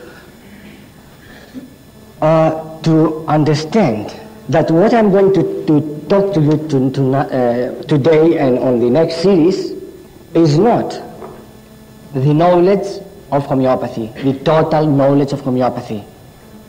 It's just an idea about homeopathy. Because there are many details which cannot be taught in such a short time. Bill Gray is since June with me, and he's working for 10-12 hours a day, and still we cannot catch up with the amount of work that we have to do. So we need a school of 4 years training, complete, full hours, in order to produce good homeopaths. And homeopathy is very much needed at this moment in the world. And it's the responsibility of everybody who is here tonight to make it possible, to make it happen.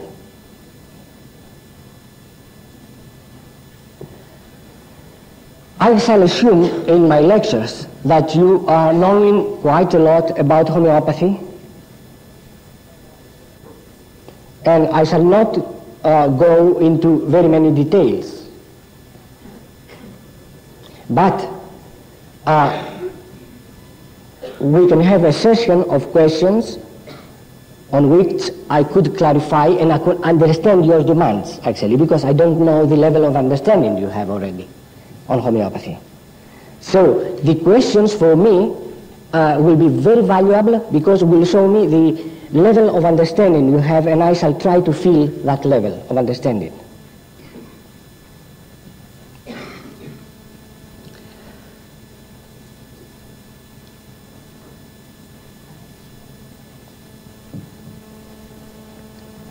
One of the first questions which I had concerning homeopathy was after I had prescribed a remedy and the patient was going back and was given a report.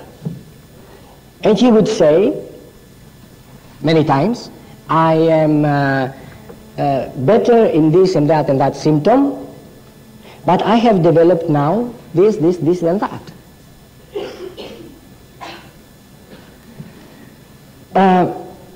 According to the teaching and the understanding I had, it was that if you give the right remedy, the right homeopathic remedy, the whole symptomatology of the patient disappears.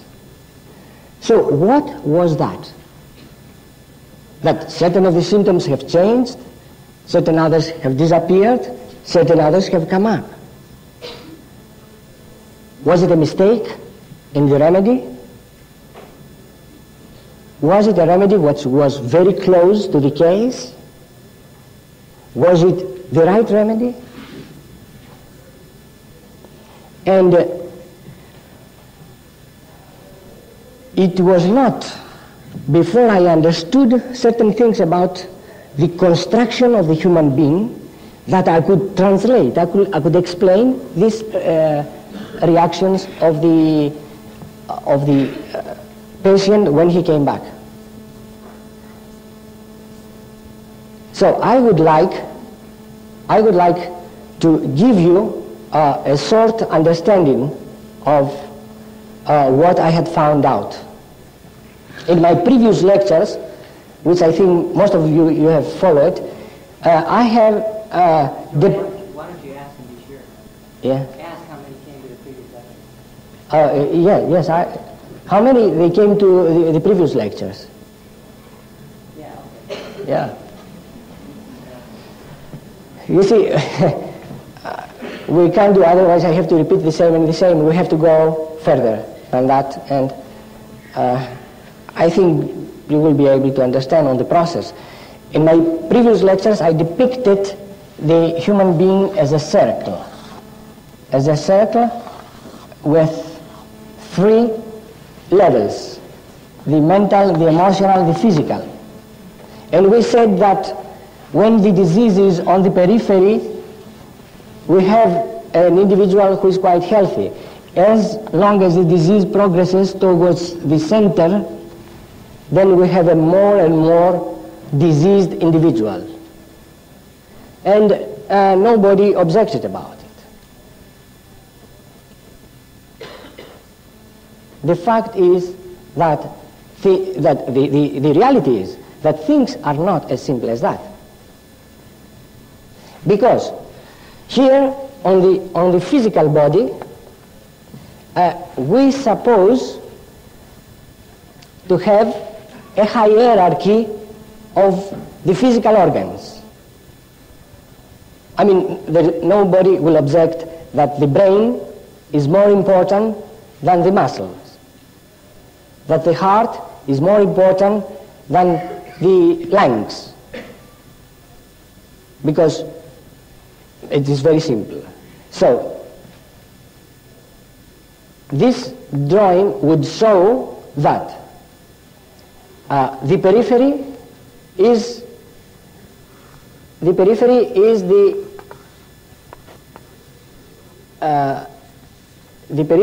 the skin, let us say. And then next to the skin are the mucous membranes, which are attached to the skin. That means if we have a skin eruption of a particular order, of a particular intensity, of a particular seriousness on the skin, and that we see on the next step that goes into the mucous membranes. I'll give you an example. if we have a herpes on the lips, and we have a person who is suffering chronically with herpes on the lips, and after 4 or 5 years that has been treated for this element, not by homeopathy, I mean by any therapy, we see that he develops cankers. Cankers is correct? Where is Bill to correct my English? Okay. Which is inside, now are on the mucous membranes. He is suffering now chronically with cankers. We may decide that this individual is getting worse in his health. But if these cankers, which are on the upper digestive tract, it's around the mouth, they go further down to the stomach, to the linings, to the membranes of the stomach, we have the development of a tumor, of a ulcer in the stomach. So we may notice in the history of a patient exactly that he started with herpes, went to cankers, went to ulcer, to duodenal ulcer in the stomach.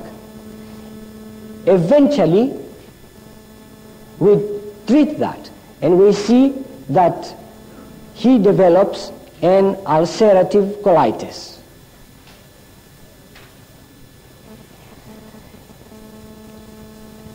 In this case, we have an individual who is getting worse and worse. And if we would like to depict the physical body as a cone, that on the bottom we shall have the skin,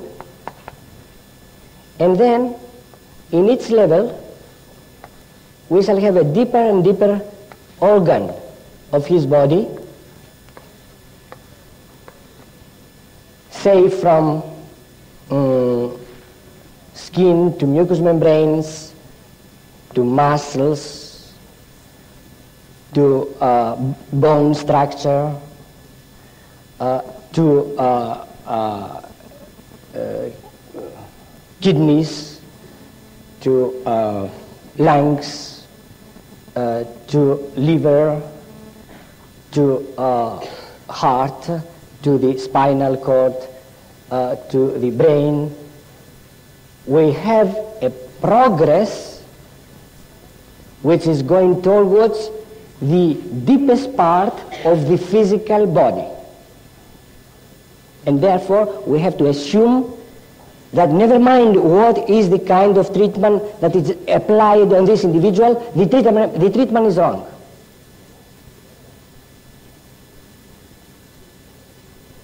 If we have a urinary infection, and we have a urethritis, and we treat that, never mind with what kind of therapy, and that becomes a cystitis in the cyst, and that eventually goes higher up into the pilus, into the ureters and the upper part of the ureter, pilus, to the pilus and to the kidney itself. Then we have an ascending urinary infection which is going deeper and deeper every time. So these are examples that the physicians who are here must have noticed, if they have taken a case carefully, that are happening during the year, during the different years in the life of an individual, where he was getting urinary infections very frequently, now gets cystitis, now gets pyelonephritis, and then he gets finally glomerulonephritis, which is the kidneys, the very essence of the kidney is destroyed. We cannot say that this is another time in the history of the patient, and that is another thing. It is the same thing all along. But then what we can see is that we may be treating an individual who has a chronic nephritis, and we may find out that at a certain stage this nephritis does beautifully. But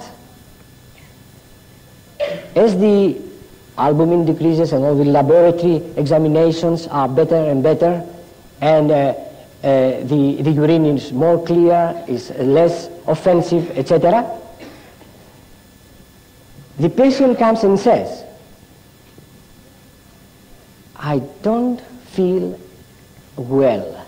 I don't know what it is, though I feel my kidneys are working better. I don't feel well. What is the matter with you?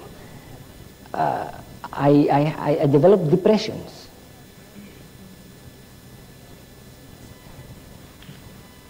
Depressions, yeah.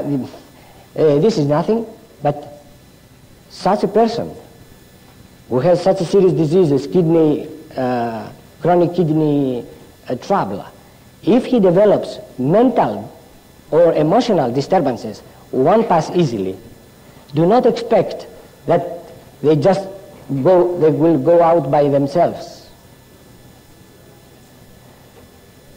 So he will come back to you again and again complaining about his mental or his emotional condition. His memory starts deteriorating. His ability to concentrate is failing. Then what we have seen? We have seen that the disease from the kidneys that were somewhere here has gone to the emotional or to the mental.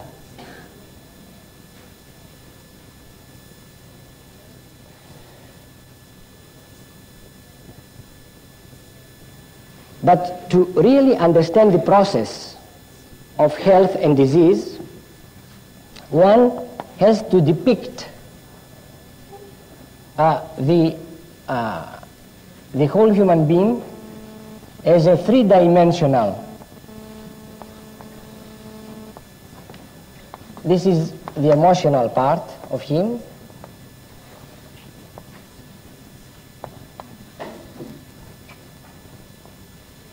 And this is the mental part of him.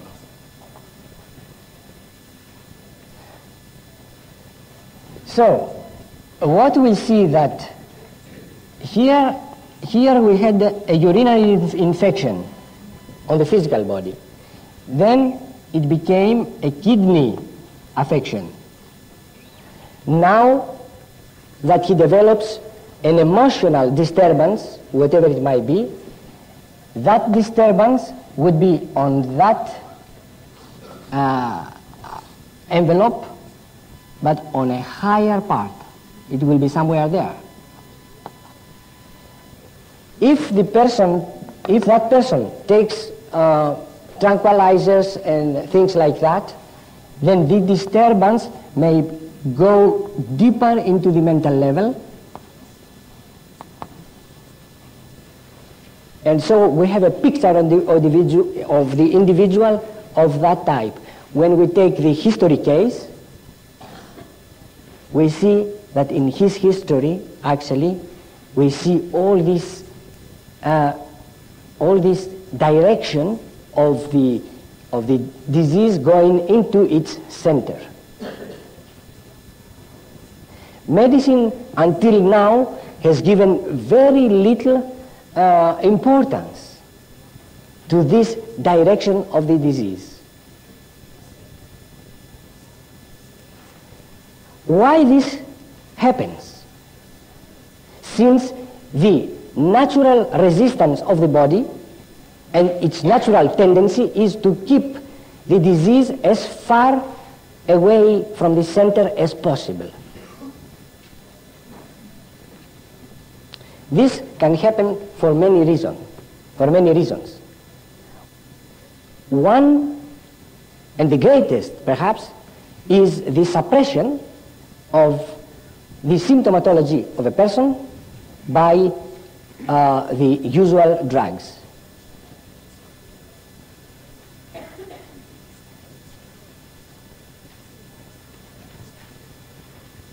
This is a very difficult statement to be said and to be made in front of the medical profession. I understand that. But unfortunately, it is the truth.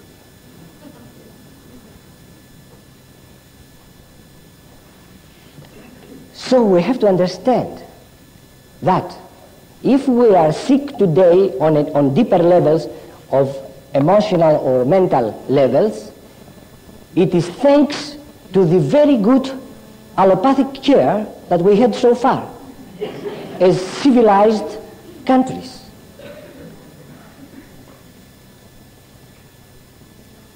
And that's why I lived in India, and I saw India is a very poor country, and they don't have medical care. I saw how Indians, they are much more healthy in their emotional and mental levels. Here you may argue, I know your arguments. You say, we in the West, we are so much clever, so much quick in understanding things, in doing things, and all that. But do not forget that the breakdown of the individual, as far as his mental faculties or his emotional faculties is concerned, is coming very rapidly. In America, you consider a man of 45 or 50 as finished. I mean, put him on a clinic,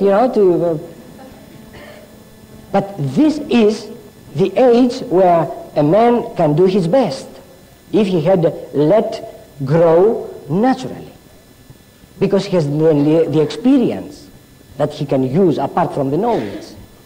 But we have stimulated with the different drugs so much the human body that we have created really an over stimulation of the mind level. We have taken from the mind whatever it could do, but we have paid for that. Because you get people who are very successful in their profession. They have everything. Go and talk to them as a doctor. And if you are a good homeopath, people will confess to you their deepest thoughts, their deepest feelings. So if you ask them, they will say, no, I'm not happy. So why did you do all that? Why did you try so hard to be the first, to attain, it was, I don't know, it was all around me. It was the society. It was the understanding of everybody that I should become something. So I stimulated myself as much as possible. I took drugs, amphetamines, anything that could come out in the market. And now you're successful. Yes, but I'm not happy. So, a homeopath should know that the objective is to make a man healthy, which means that he must take him more close to the final purpose of the human being. And what is the final purpose of every human being? Every human being wants to be happy. Wants to be well because he wants to be happy. But a happiness which is unconditioned and continuous. So that is the idea that must be behind the mind of the practitioner. That if I give a remedy, if I give a treatment to my patient, what I should observe mostly is whether I'm making him more happy than he was before. Not whether his pains are less or gone altogether.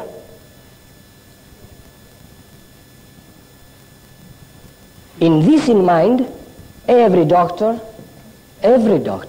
he will have a hard time seeing the patient coming back. He had an arthritic pain in his right knee that no medicine is going to help. He takes aspirin, he takes budazolidine, he takes strong drugs. There is no effect. And then eventually he says, okay, the only thing we have to do is to give you an injection of cortisone in the joint. He gives an injection of cortisone. But then the patient becomes more and more irritable in his job. More and more cannot tolerate the environment. More and more feels dissatisfied. These little changes are not noticed by the pathologist who has given the injection of the cortisone.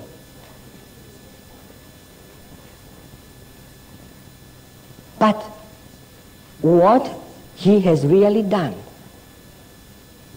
did he take his patient closer to his objectives, to be happy? If you could measure the happiness of this man with the pain, would have been much more than now that he hasn't got the pain. So, actually, this is very important. This is not theory, because this will apply to every individual. We have to be very clear with these conceptions in our mind. That is why in homeopathy, when we prescribe a remedy, we say, how are you feeling in general? If the person says, I feel better, I feel more calm, I feel more joyful, then the rule is that, okay, we had given the right remedy. But this same person might have come and said, oh, you know, I'm worse now. My pains are worse. And we as homeopaths, we say we don't care about that. As long as the inner part of you, mental, emotional, is clearing up, starting to become better and better, then the prescription of such an individual is wait, don't do anything. But he is complaining about his pains. His pains are much worse. It is okay. They are going to be well. When? We don't know. When his reactive mechanism decides that now is the time that by clearing this and having brought the trouble here, when to move it further out.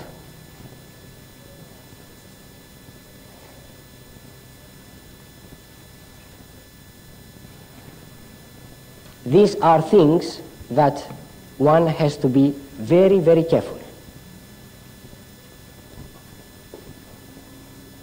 And with homeopathy, it's not really easy to make a person to say or admit that he is better psychologically while his pains are worse. Because he came mostly for his pains.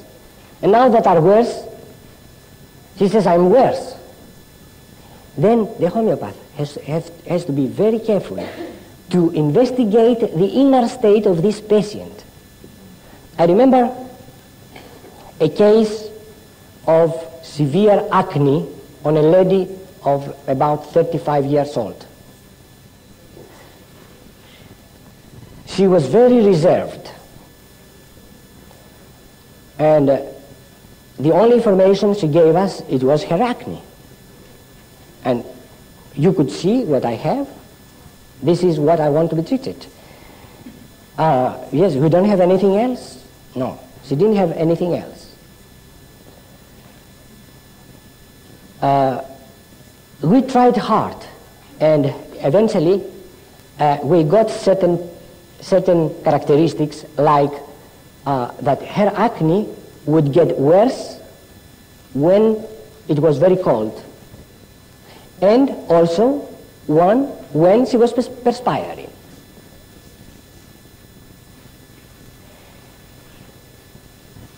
We got further information that she could not tolerate cold, but neither heat in general. She was very reserved. She had these modalities, and perhaps she has given a little bit more information, which is not important now.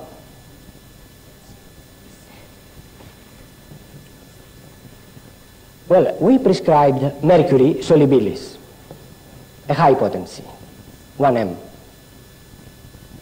I assume that you know all this.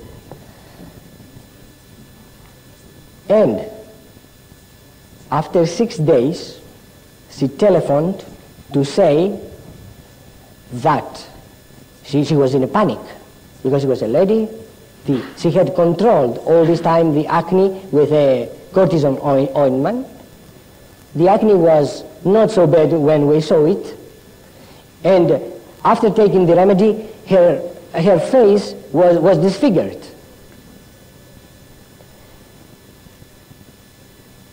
It was the 6th day. And she telephoned. And I said, okay, this is an aggravation, homeopathic aggravation, and it's going to be better. Yet I did not know whether it was a homeopathic aggravation. Yeah. For many reasons. We just don't say lightly this is a homeopathic aggravation.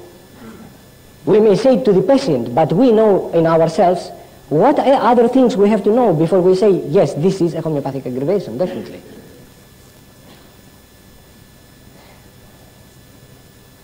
So I just hoped that it was a homeopathic aggravation.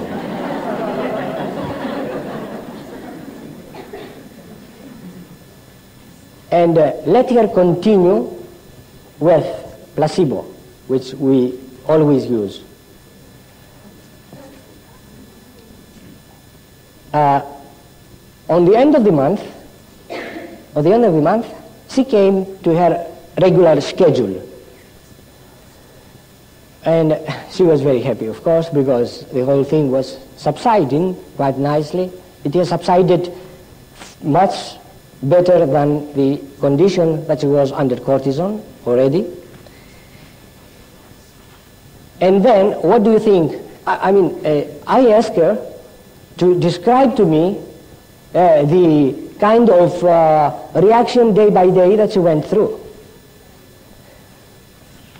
So she said, the first day, some peculiar thing happened, which has never happened with me again. I got so mad with my husband that I threw to him a plate. She had a plate which she threw it to him. And she said, I have never been so irritable in my life. And I went through an irritation of about 48 hours. That was unknown to me. But after these 48 hours, I felt really calm. And I felt that I had much more energy than before. But my skin, of course, was very bad. Now, when she telephoned, she didn't tell me all that. She just told me my skin is much worse. So we did not know actually whether the skin was worse because she stopped the ointment.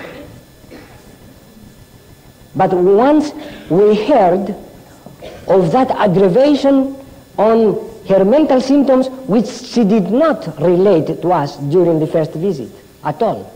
She concealed them, as a mercury patient will do. A mercury patient is very closed. He will not talk. You will not make him talk easily. He will.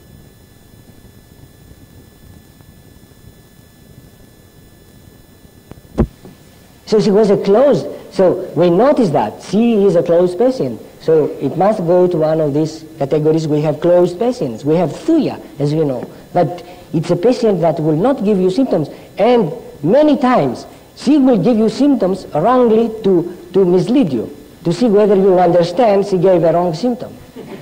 Yeah. Thuya does that. I say, you are the homeopath, the physician, then you must understand that I'm telling lies in herself.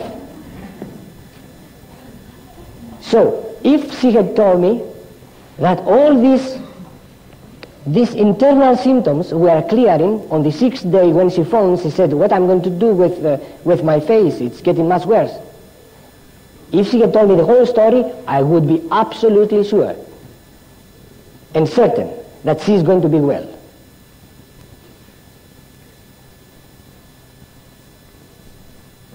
And therefore, you must have in mind that an aggravation can take place on the mental or on the emotional level, but it has to be short in order to be curative, a curative aggravation. Short time. For a short time.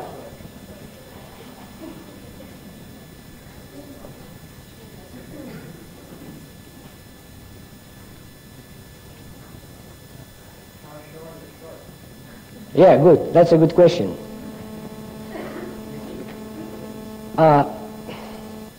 If we treat an individual who is having a physical trouble, mostly, which means that the center of gravity of his disease is on the physical level, and still he has some mental, emotional symptoms,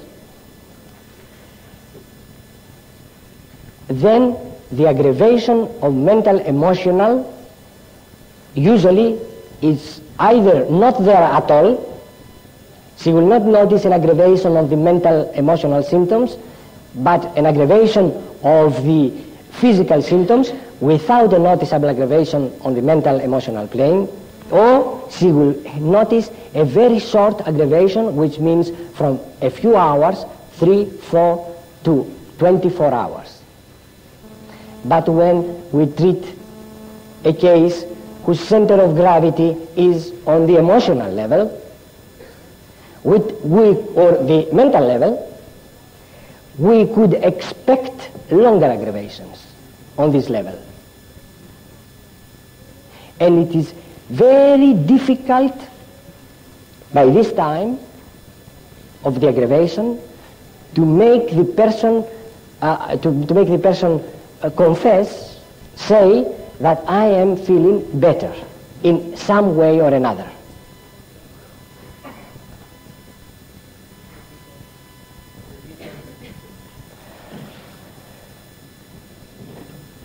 When we have to treat an individual who is mentally or emotionally sick, the aggravation is going to be longer. That means 1 week, 15 days, very seldom a month, very seldom.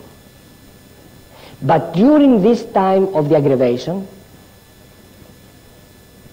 there are certain symptoms which are getting better. But because the overall of the patient's organism is disturbed, he will either not notice the little symptoms that are better,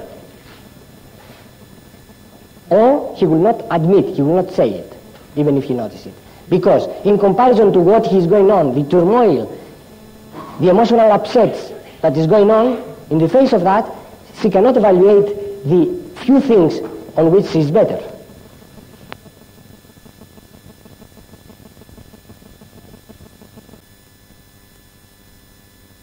As I talk, to clarify things. What is? Oh, this this is the most well-known feeling on the human race. So it's not for me to define a state of being. It's very difficult. I lost track to what I was wanted to say. So you said that some symptoms were getting better even though the long mental emotional. Yeah. But I wanted to make another point on that. Try to ask me questions on the subject on which we are talking. As the remedy goes deeper, trying to get deeper into the emotions, it gets more difficult. Physical. Saying that it was very important to grow the patient considerably during this period. You see if there were any symptoms that were improving. Yeah. I think that is the point that I wanted. Well, not admit that he's feeling better because of the turmoil. Yeah, because of the turmoil. And there you have to be careful because an emotionally disturbed or a mentally disturbed patient, he will usually come to you with a lot of tranquilizers and other drugs that he's taking. And in order to treat him homeopathically, you will have to tell him, now you get off these drugs in order to give you the remedy. If you do that, I mean, you take his case and you prescribe a remedy while he's taking certain drugs, and you just tell him from tomorrow you stop, or within a week you stop it gradually, and then you take the remedy. You have no control over the aggravation.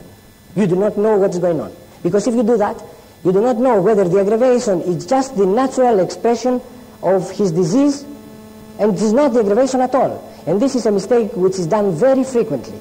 And then they say, oh, we have prolonged aggravations, 2 months aggravations with homeopathic remedy. This cannot be. It is because you stopped the drugs that was keeping the symptoms down, and now all this has flared up, and you attribute that to your medicine. Instead, what was the procedure? What you should have done is that, in case you see that this is permissible from the state of the patient, you tell him to stop taking the drugs for 15 or 30 days. During this time, the patient, if he can stand it, to go on so many days without his usual drugs, he will come back and he will give you a full report of his symptoms. Then on these symptoms, if you prescribe, you will find usually, instead of an aggravation, an immediate amelioration. Why is that? Because when you take away the suppressive drugs from the patient, the defense mechanism reacts immediately because he's freed and reacts to the fullest. So within 15 or 30 days, we have the worst kind of possible aggravation that the patient can have. But if we meet and we prescribe a remedy at the moment that the symptoms of a patient are highest, the aggravation is hardly noticeable. Because the symptoms are already at its peak. And you're just stimulating the defense mechanism, you make it a little bit further better, a little bit further worse, and then immediately better. That's why in such cases, if the patient can stand the aggravation of 20 or 30 days without taking his drugs, this is the best time to give your homeopathic remedy. Did you also eliminate naturopathic herbs, Yes. Would we eliminate natural herbs or coffee or what? Bach flowers. Bach flowers? Oh, yes. No, it's not that I am against Bach flowers. I don't know. I mean, I know about it. We don't apply it. But we have to eliminate anything that can distort the symptomatology of the patient. Because then we can have a real full picture of the patient. Yes? One thing, we seem to have the cooperation of the entire family, or they would not be able to go through that exercise. Quite correct. Quite correct. The people should have the cooperation, such kind of people should have the cooperation of their families, otherwise they would not be able to go through the aggravation. This is absolutely so. I just remember a case before I left Greece. I was called by one of my doctors there to see a case where it was a mental case that was on drugs, heavy drugs, largactil. I don't know, you know largactil? It's a trade name. Anyhow, heavy. Yeah, that's right. So, this person who was taking these very heavy drugs, because he was considered as a very psychotic case, was doing fine with homeopathy.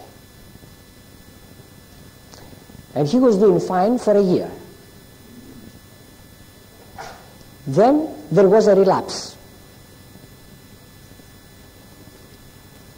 And during the relapse, his wife got so excited that she thought, now he was over for a year from the drugs, he was cured.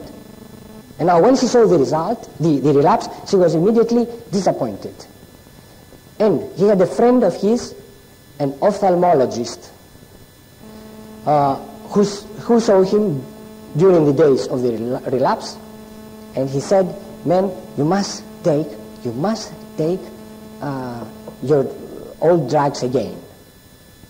And in the family was everybody pressing that he should get the drugs. But the man had a relapse, but not as severe as he was in the beginning. He was very able to understand the whole situation, to explain to us. And when I was called in the office, it was about 8:30 in the night. And by this time, I had an appointment to see 2 other persons. But because it was a case which was considered quite serious, the doctor called me, please come in. So I went inside, and I put 1 or 2 questions to the man.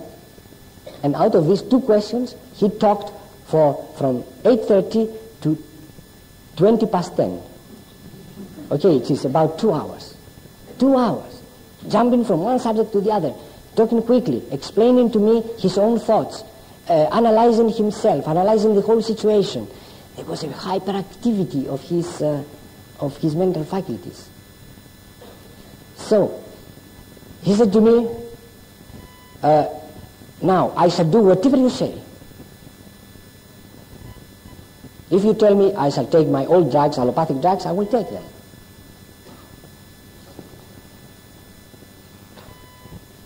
And the responsibility is on you.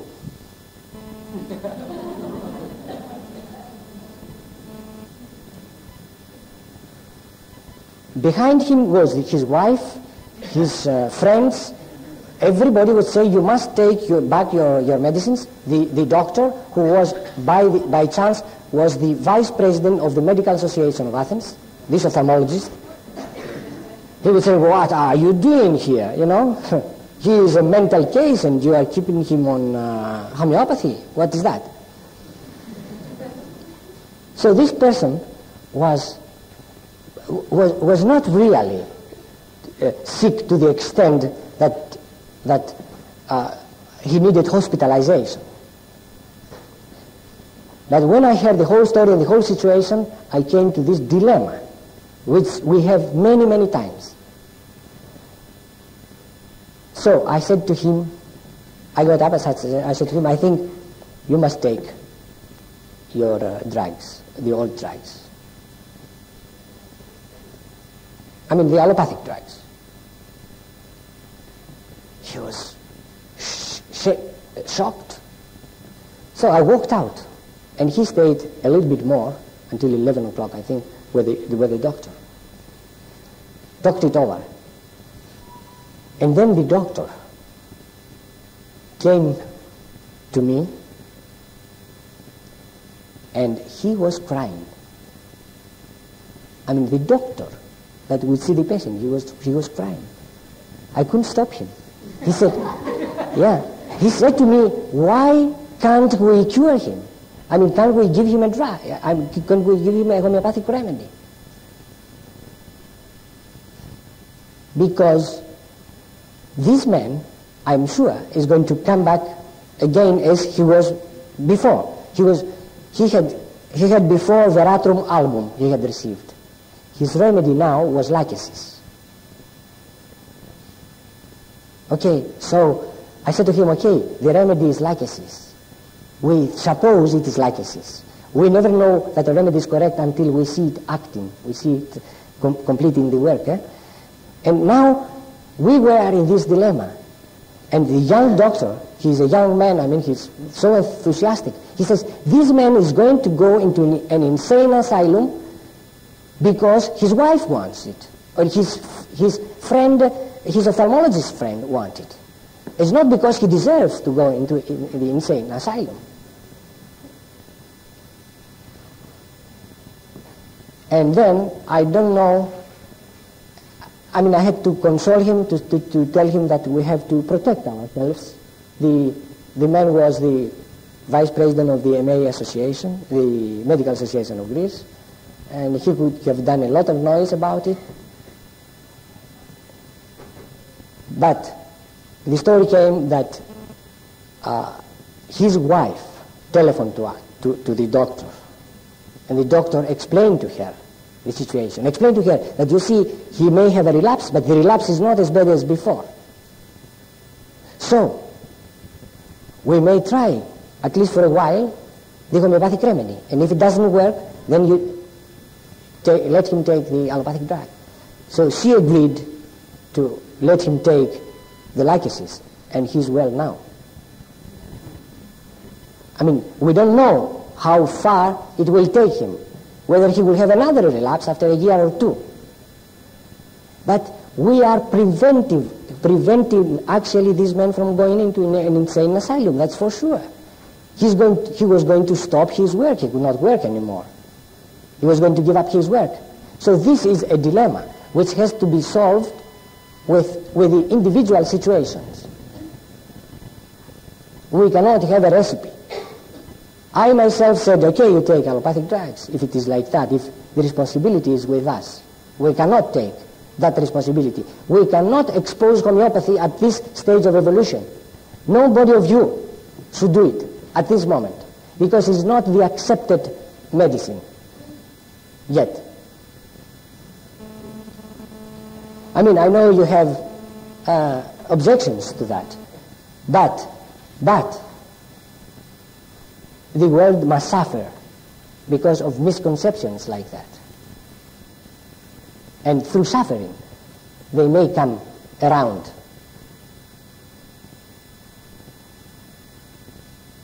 Yes? Well, if you use the term relapse, are you equating that with aggravation, or is that a different phenomenon?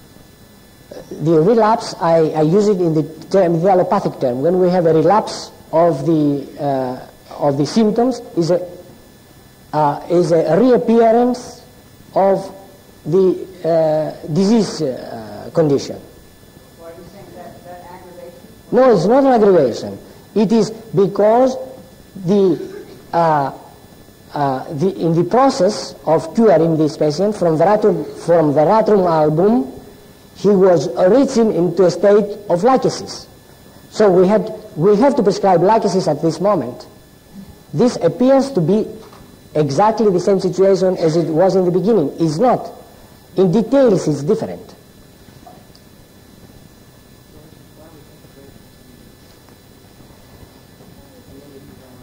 Would you like a break in 10 minutes now, or you would like to continue now and take...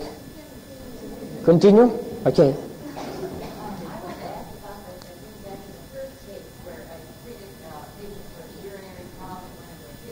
Yes.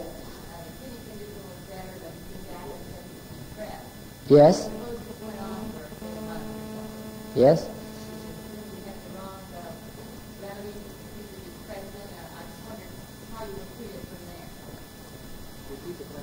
Yeah, the lady asks whether if after treating a nephritis you have a depression for a month, what is that? What does that mean?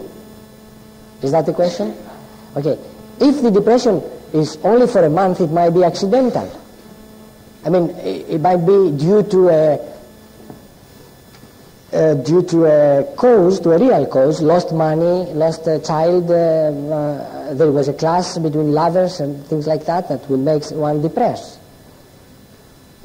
But I'm talking about a case where we assume that the nephritis has been suppressed and gone deeper. In this case, it won't last for a month. It will last forever.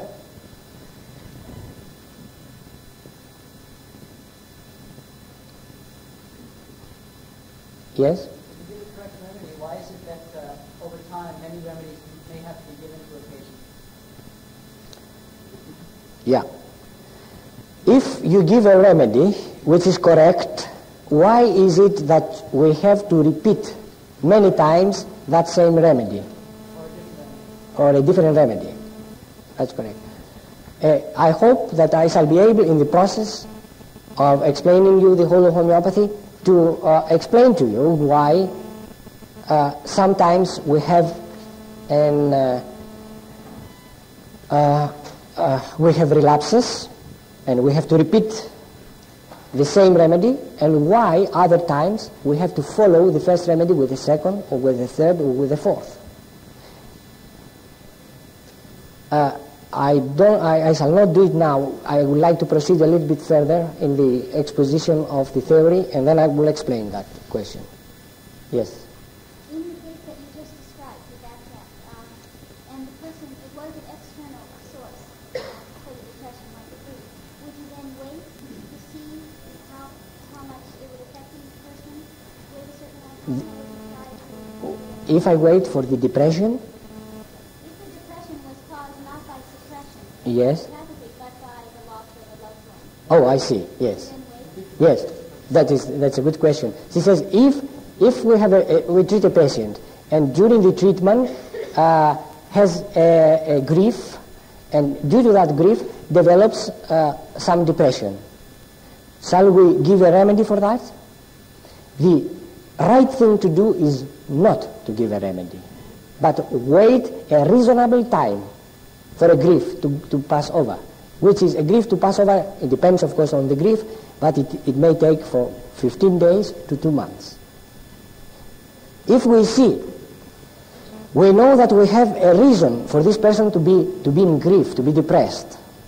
We don't jump into a conclusion that we should give a remedy by that time. We can support him, we can talk with him his problem, but it is not right if he is treated constitutionally, as we call it, I mean with deep remedies, at that moment, just because he has a grief, just to give an ignacia or phosphoric acid, sapsagra, whatever it is, to get him over. It is a wrong practice. We are doing it. It is not that I am not doing it, but it is wrong. Sometimes you are pressed and you are tempted by the patient's insistence to give a remedy where you should not. We should rather refrain. David. I have a patient that she had a problem like most of the emotional level most of the day with the doctor's security, and she continued to shed stigma. And I gave her a remedy, and she had an aggravation of the mental symptoms that cleared fairly quickly with a couple of short relapses of that. She had bursts of rage that slowly subsided. But meanwhile, her skin was getting much worse.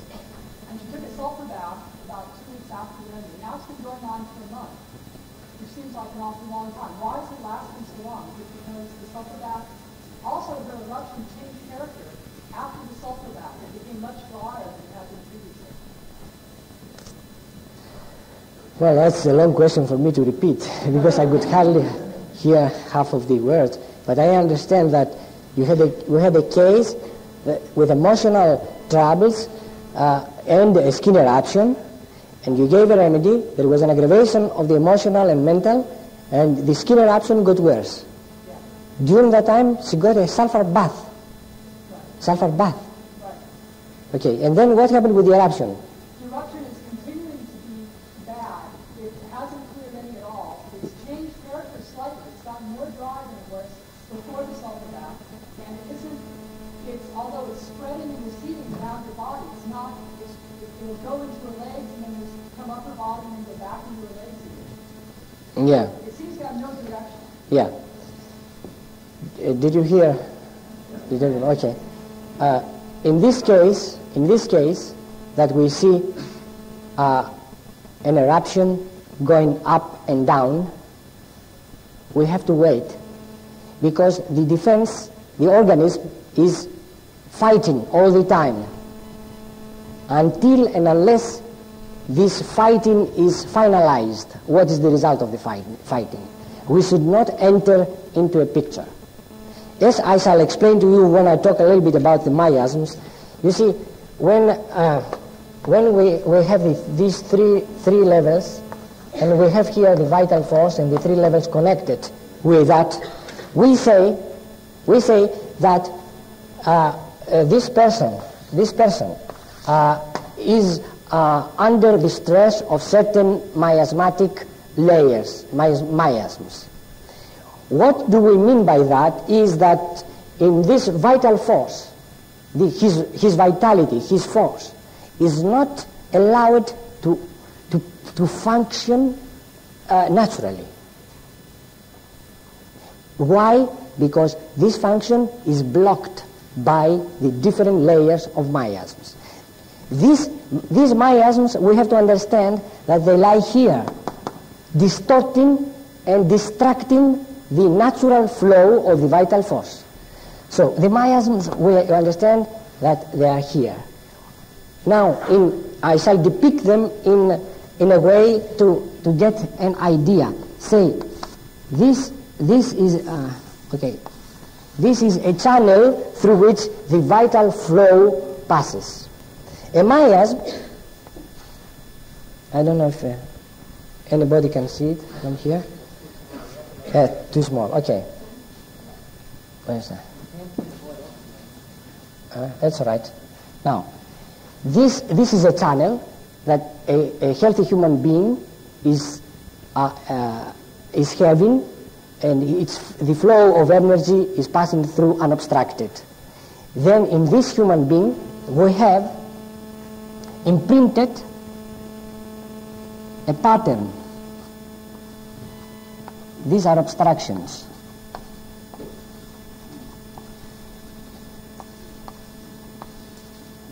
These are obstructions. Now this is a pattern. These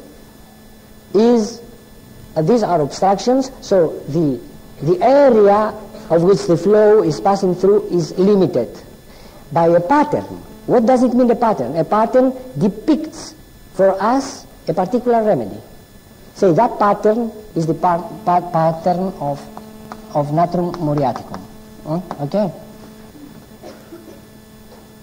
But this person, in his life, was exposed to gonorrhea. So, after suppressing the gonorrhea, upon the vital force, another pattern was depicted, which has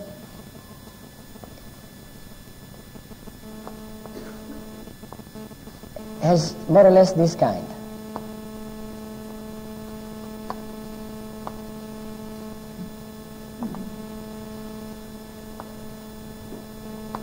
So the area of flow is still less.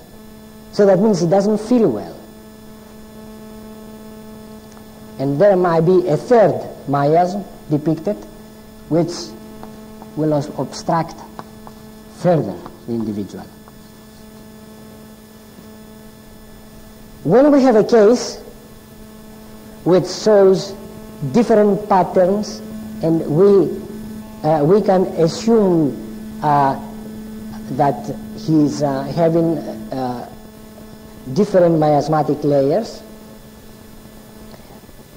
We have to, as maybe I shall be able to show you later on, later in the talks, we have to find out which is the prominent layer that we should take out, the triangle, the square, or the circle.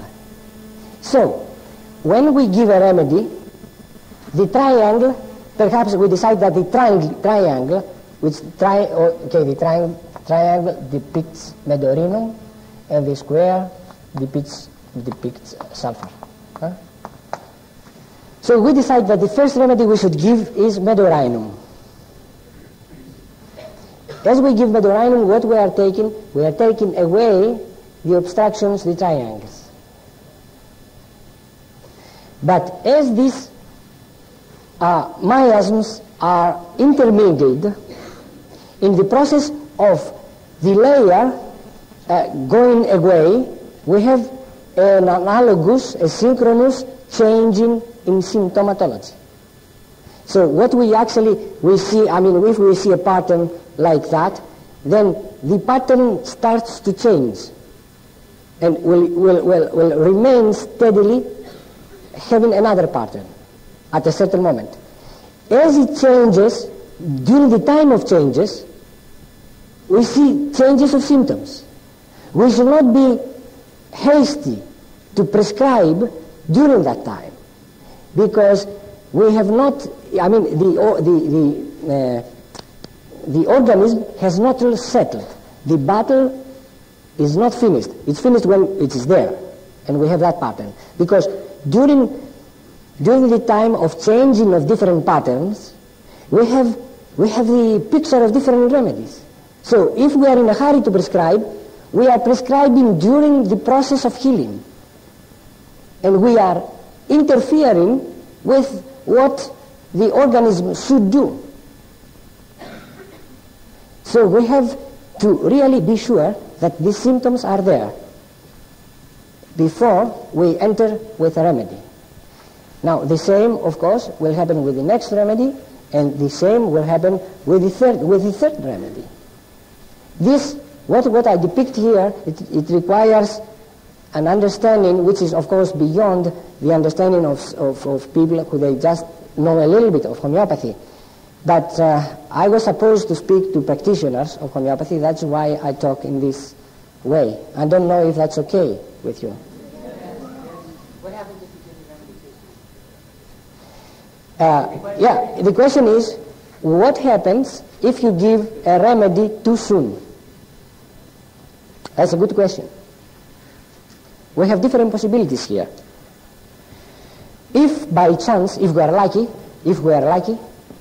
the prescription is absolutely removed away from the picture, that means we made a big mistake. If we are lucky to have made a big mistake, that means the remedy is not closed, then nothing will happen. There will be no change. The process will keep on. But if we are not lucky, and we are quite good in prescribing, and we see a closed picture, then there is where the trouble comes. We are going to change the pattern and to mess it up. Once we mess it up, the patient starts complaining. When he comes back complaining, we think that we must do something about it. And we have already made a messed up pattern. The moment it is already messed up, we enter with another remedy and we further confuse the case. And he comes back and it's worse. There are symptoms that have changed, symptoms that have remained the same, symptoms new that are coming up. And it's a confusion. I remember such a case. We had such a case once, that was many years ago. Not that we had only one case like that. This is... yeah. We have many cases that we messed up. The only difference is that we know that we have messed up the case. Many people, they don't know. So I remember such a case which we had given a remedy, and the patient had gone beautifully. Well, for a year or 2 years, I don't remember. Then she was drinking coffee, she was taken to the dentist, I don't remember what it was, and there was a relapse. And we tried to find her file. But we could not. We could not find her file. It was lost. I don't know in what way, but it was lost, the file. So never mind, we took the case from the beginning and we prescribed. It was a serious case of thyroid. There was a thyrotoxicosis. The symptoms were quite severe. We prescribed the remedy, and the patient came, instead of waiting a month, she came after 15 days. She said, I don't feel well, I can't swallow, I have tremendous palpitation, I'm going out of my body. She had a lot, symptoms which are very annoying. Yeah. So, yeah. And I have been watched all the time by some MD who is sitting next to me. I cannot say this is a beautiful reaction. See, he knows, or she knows, whatever it is, that this is a mistake. So I said, it was Irini Bachas, who many people, they may know her. I said to her, hey, we made a mess. We tried to find out we tried to find the envelope, the file. We tell the secretary to find the file could not be found. So we retake the case, we prescribe another remedy. And that was going on for 3 or 4 months. The patient was going to pieces, he was going psychotic. We made such a mess that I said to Irini, we have to find the file.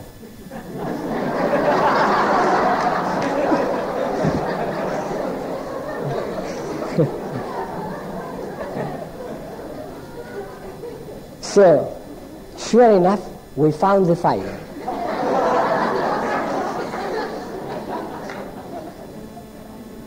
And we had given natumuriaticum, thyroidinum, medorinum, and the remedy was silica, the original remedy.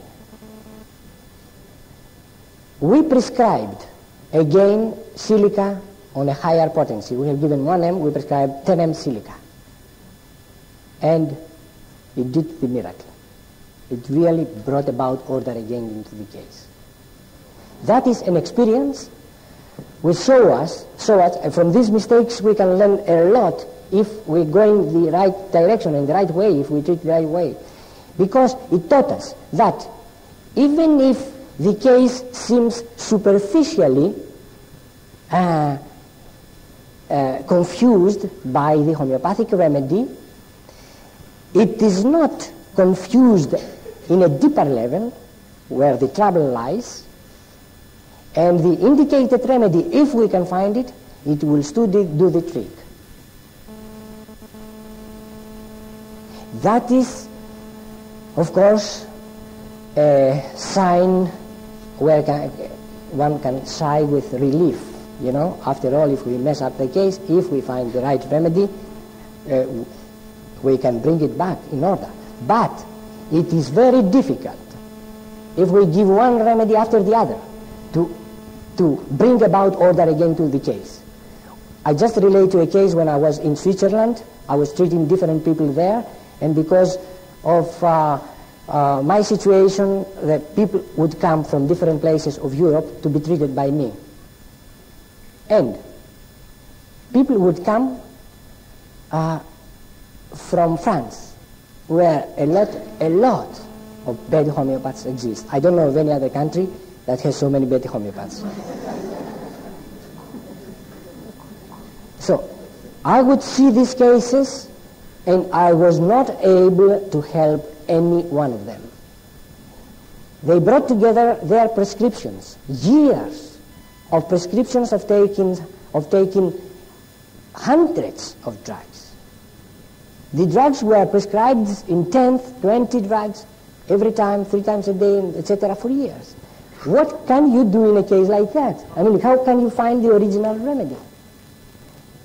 This is a situation which is very, very sad.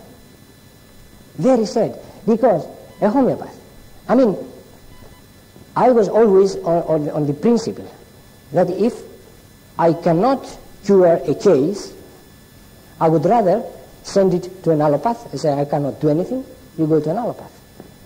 I mean, I have next to me allopaths. They could prescribe any remedy they liked. And they knew what to prescribe. And they would refuse. Even if I told them, okay, give this patient an allopathic drug, they would refuse. Why? Because they have learned to do it the right way. It is better if we do it right and we don't have immediate results. And we lose some of the patients in the beginning than being on the habit of doing it wrong in order to gain the confidence of the patient or to show some results. Never do that. So you never have the feeling that you have done some wrong to your patients, an injustice.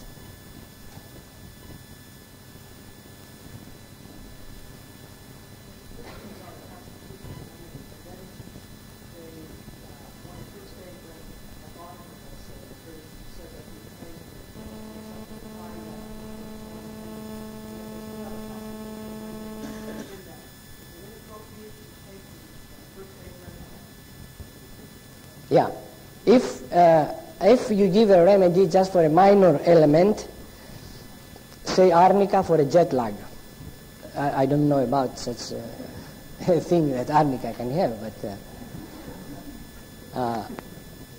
I think that this is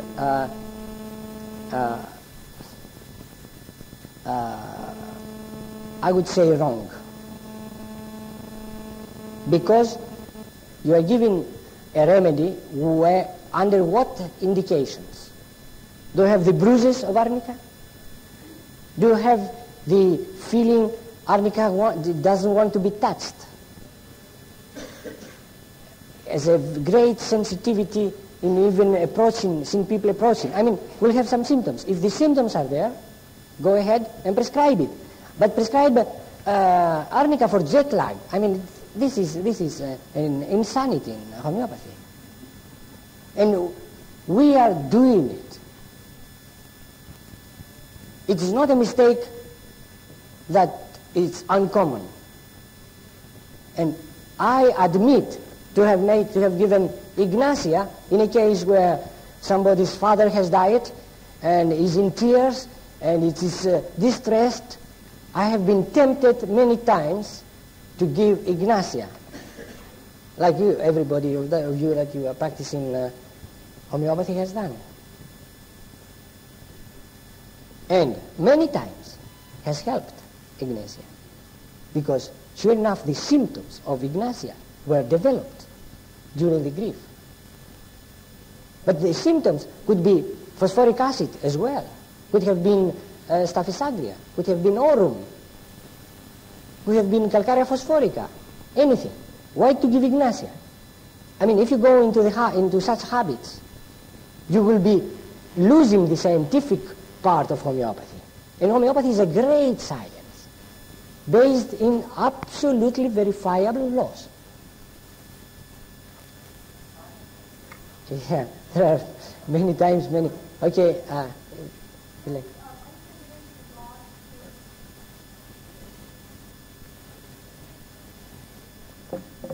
yeah, the lady asks whether I shall go into the laws of cure.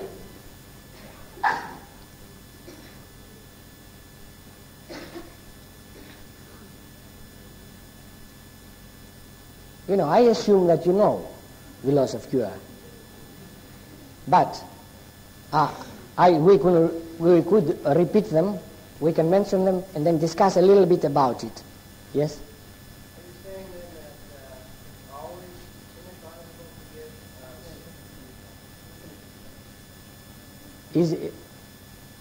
Is it on the same question that you want to ask? No, I want to ask a question that you really have a question about giving a secondary remedy Yeah. to ailments Yes. that somebody has taken at home. The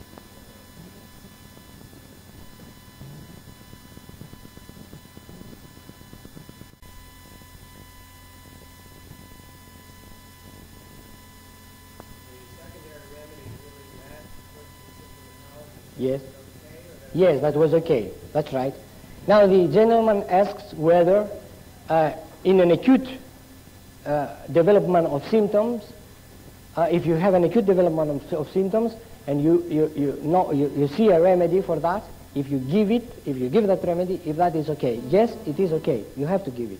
And you must give it. As long as the ailment deserves a remedy. It's not a little ailment. It's not a very minor cold, minor disturbance.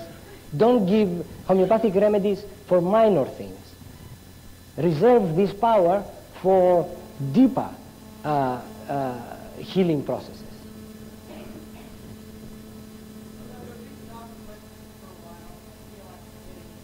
Yeah, that's right. We are going, shall we finish the whole session without any intermission? 5 minutes you want to relax? It's okay? Everybody? No objections? Somebody wants to get up and go out, most probably for... Yeah. No, okay. No 5 minutes.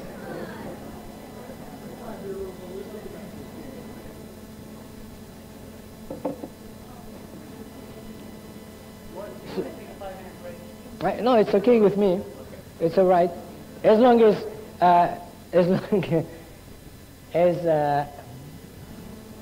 your attention can be here and is not wasted, we're talking about.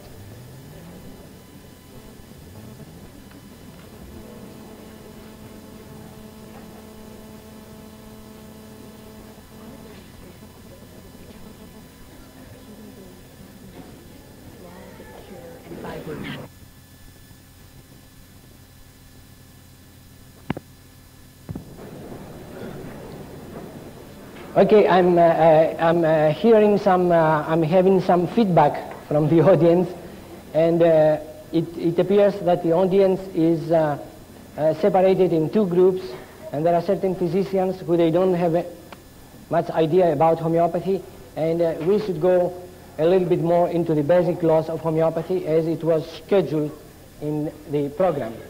And so I will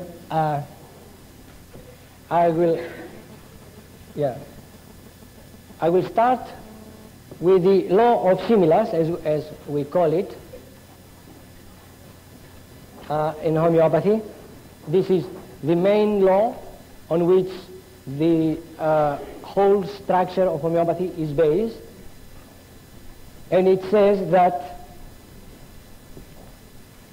if we have a totality of symptoms in a person, that totality could only be cured by a medicine, by a medicinal agent which can produce, which has the ability to produce in the human healthy body a picture which is similar to the totality of symptoms we are trying to cure. That means that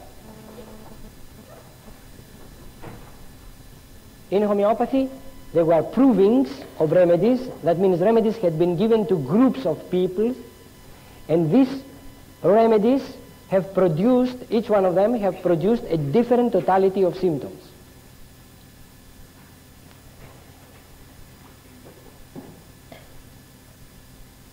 So the whole idea in homeopathy is to find that remedy which matches most closely to the pathology of the person. To the pathology of the person. Now, there are certain individuals, certain types of people who are tending to develop during their lifetime a particular totality of symptoms, particular diseases, as we call them.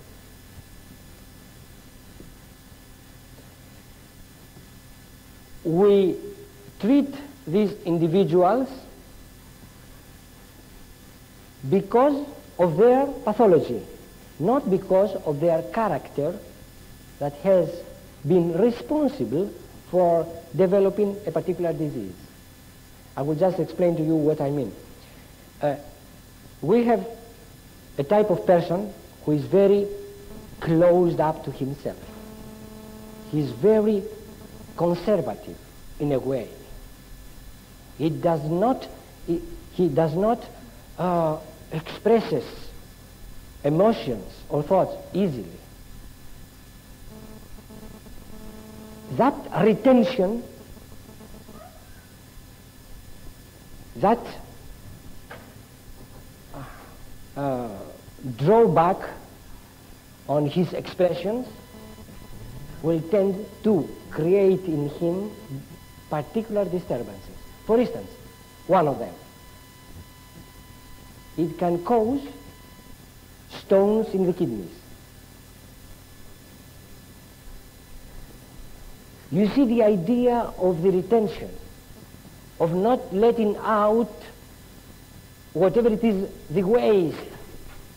Because when we are angry and we let out our anger, it is the waste that we let out. We don't let out something which is beautiful, which is nice. If we retain that, then we may have constrictions in the vessels. And then we may find another individual that will develop more easily a heart infarct. So we have particular types of persons that will tend to develop particular elements.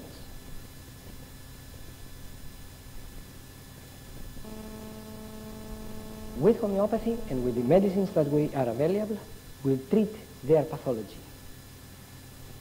But seen from experience that this particular person with his character is developing this kind of disturbance which tallies with Natrum muriaticum, then we can describe the personality of Natrum muriaticum through the feedback we had from the patient. And therefore, we may say in the materia medica later on that a Natrum muriaticum patient will tend to have such and such characteristics. And with these characteristics, he's going to develop headaches. Now the headaches we're going to treat with the homeopathic remedy, not his character, of course. So, disease appears once there is a stress on one or two or all three levels. There is a reaction from the defense mechanism that produces symptoms on all three levels with the center of gravity in one of them. The same thing happens with the medicines when they are given to a healthy individual. By giving the medicine on a hypotoxic dose, we stimulate the vital force through the physical body. And the vital force will give out symptoms on three levels. These symptoms are written down. And then we have the proving of the remedy. Of course, we prove remedies with potentized, what we call potentized remedies. That means remedies that had been through a process of continuous reduction, continuous solution, and succussion at the same time. Dilutions. Okay. So when we give to a prover, to a healthy man, a potentized remedy, we act straight on the vital force, upon his vital force. We stimulate the vital force, and the vital force gives out certain signs of symptoms. Now, what can happen here is that if we have a group of provers, say we are 300 provers, and we are given natrium muriaticum 50 to every one of them, one dose, and see what it does to us. Then we would observe about this thing, that the majority of us will have no effect at all. Natrium muriaticum will do nothing for them. Certain people, say 20, will develop some indiscriminate symptoms, some absurd symptoms, some symptoms that they will say, this may be due to the remedy. But there are going to be definitely 5 people that are sensitive to the natrium muriaticum that are going to develop a whole range of symptoms. Now, these people, the symptomatology of these people is written down and used for therapeutic purposes. After we have proved a remedy for quite a long time, then we apply that remedy to the sick. Then a person comes that has a totality of symptoms. We prescribe the remedy, and we see that out of the 20 symptoms that he has, the 15 symptoms have gone. Out of those 15 symptoms, only the 12 were registered on the original proving. That means that there are another 3 that they were cured by the remedy. So these 3 extra symptoms from clinical observation are added to the proving. So we have, eventually we complete the proving of a remedy until we have proved it completely, from in hypotoxic doses, in potentized doses, and from clinical observations. Of course, there are remedies that we have information from their toxicology, from the poisonings that have happened. And all this information is used when we try to find the most similar remedy for the patient.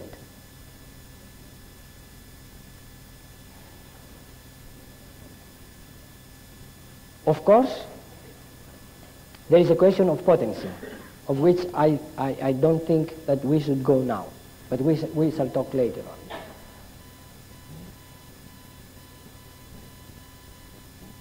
As you may understand,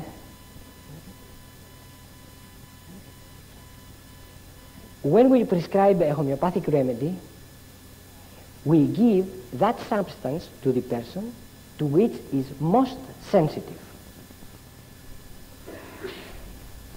There is no other substance in the world for that individual which can be more, that the individual can be more sensitive to it. We are finding its greatest sensitivity. It is the same thing, it is an analogous thing which happens with the people who are suffering with allergic reactions they have. They are sensitive to the pollen, to a particular pollen. That particular pollen creates a reaction in them. That reaction from the minute doses of pollen is tremendous. You see them with tears, with mucus, with headaches, with all kinds of symptoms. Why? Because they are very sensitive to the pollen. If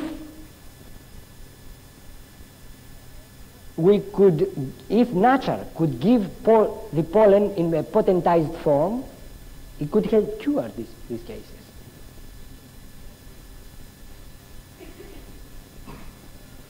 But we have in our position the possibility to increase the energy of the remedy, to increase the potency of the remedy, until we reach such a potency which is curative to the patient.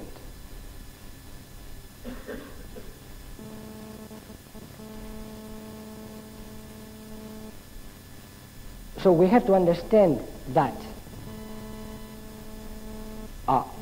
when we give a remedy, the patient is very sensitive to that remedy, and also that the remedy acts not on a physical level on the body, but on an energy level, on the field level of the body. This is absolutely revolutionary and has to be understood completely by all people who want to practice homeopathy. They must get out of their minds that they are acting on a physical level. They are acting on the whole field of the person, on the whole energy. They are working with the energy of the person. And this is very important. And it has to be understood as a very responsible work. We usually say homeopathic remedy is not harmful, so we can give it to anybody, just like that. Take this for that, take the other for this, and all that, lightheartedly. No, this is absolutely wrong.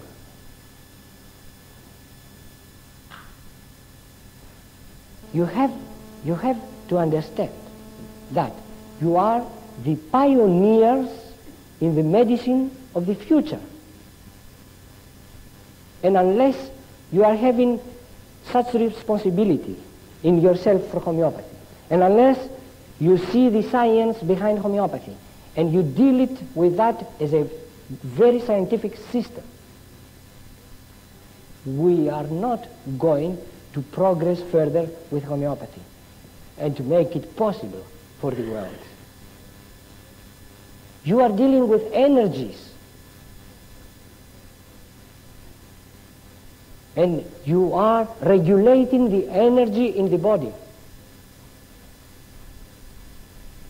And this is a tremendously responsible work. I do not agree, and I must say that publicly, with the idea that many people have, that homeopathy, because it's harmless, it can be dispensed by anybody.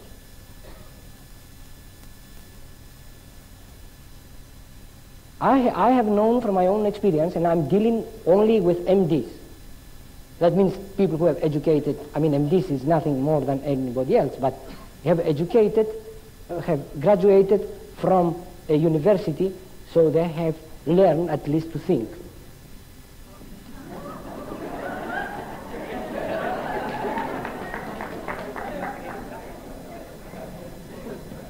Yeah. And when I put up on the board, I put up a case, and we have to discuss this case and to find out what is the indicated remedy.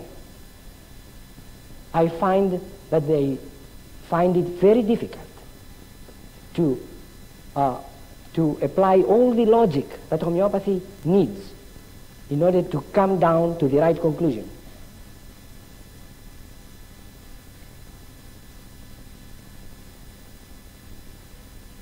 So, homeopathy is something very valuable, and we must consider it as such, and we must treat it as such. Let's not throw it away.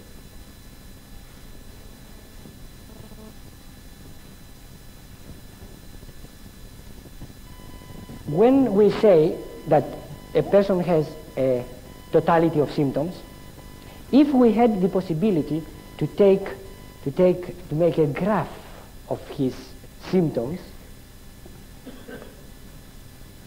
we should have a graph like that. All these are symptoms, the different symptoms of the patient.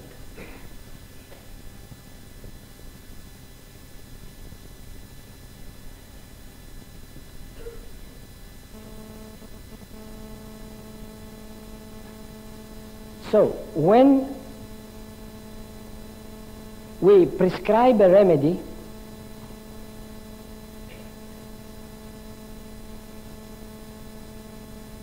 we must visualize that the remedy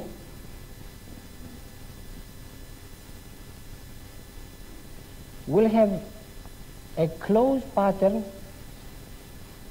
of symptomatology with the one that we want to treat. The symptoms on the provings are never as intense as the symptoms of the patient. Yet, because there is a relation in quality, the remedy is going to affect this pattern, this field pattern, and is going to bring about order.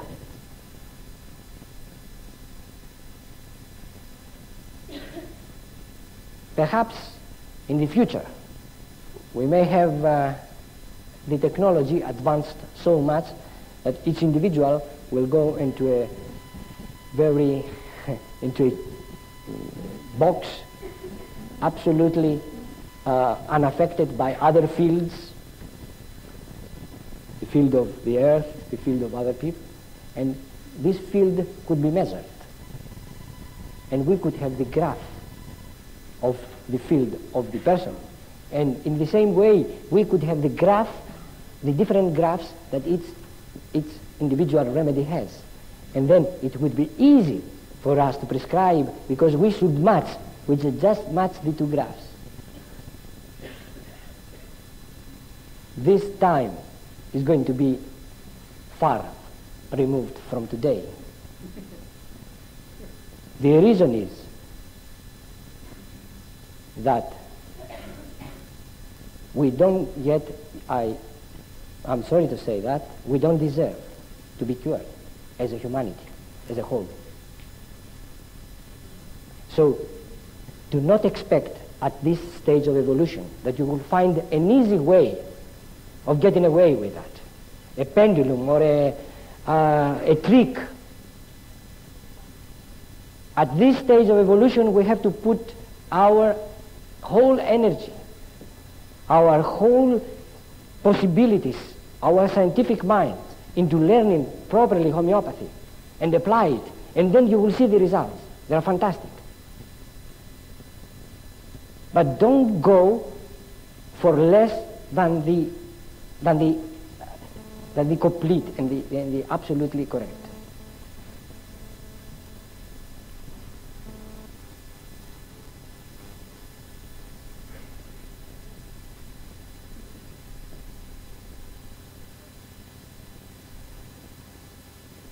So, we have the law of similars, and we have another law. The second law is the law of the single remedy. Of a single remedy. This is an absolute law like the law of similars. Many people, they just ignore it. They say, never mind the single remedy, we can give 3 remedies, 4 remedies, 5 remedies, 20 remedies, 25 remedies. It is not so. And you can understand why it is not so. Because we are searching for that remedy that will have the greatest sensitivity to the patient. And only that remedy will do the trick. There is no other remedy that will do the job. So you may tell me, what is wrong if we give 5 5 remedies. If we don't know the one remedy that we want to give, we give 5 remedies. And within these 5 remedies, the correct one may be inside, in the 5 remedies. There is lots of wrong things in that understanding. The first one is that you do not know what the other 4 are going to do in the person. If one of the 4 is close enough, then it will disrupt the process by interfering with the field, because it's close enough to the field. You see, you have a remedy that just lacks that. That's close enough. That's close enough to bring about changes in the organism. So he had given one remedy that it matches, another one that it matches less, but at the same time. Who will tell you what the close remedy has done to the person? That's the one thing. Then the second thing is, we talked about layers of miasms here. So how do we know there is a scientific process? The one remedy would follow the other for particular reasons. How we shall find which is the remedy which acted on the first place out of the 5, in order to follow it with the correct remedy? We don't have the data. So we are not scientific anymore. Therefore, to give the single remedy, and there are many other reasons for which we have to give the single remedy, but there is only one remedy. This must be understood. There is only one remedy at a particular moment in the life of an individual that will do the best for him. There are no 2 or 3. And there is another law which says the law of the minimum dose. This is also something which is difficult to be understood. And we do not have enough data to know exactly what is going on in this respect. But it appears that a particular potency of a remedy is the optimum possible. And if we strike that potency, then we see the minimum aggravation and the maximum effect. We do not have laws to go by. We may talk on the process about certain of these laws. I can give you indications from my experience, from the experience of the past, but we don't have absolute laws to go by. For potency, what is the potency that we have to select?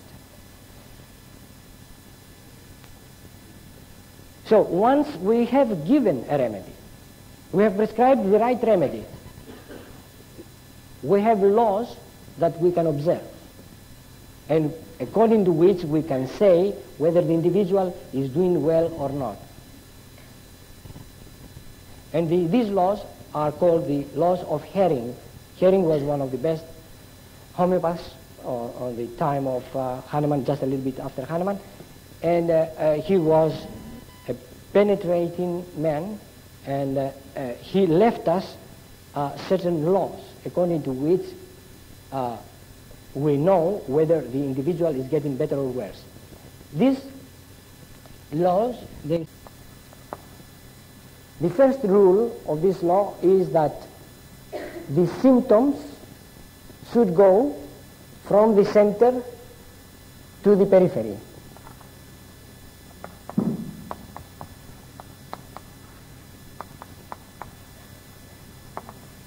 The second is from more important organs to less important organs. This is saying the same thing. As we have seen that, and we have understood the human being as constructed from 3 envelopes mainly, we can understand what we mean the center and what is the periphery. And what we we can understand what it means from a less important organ to a more important organ.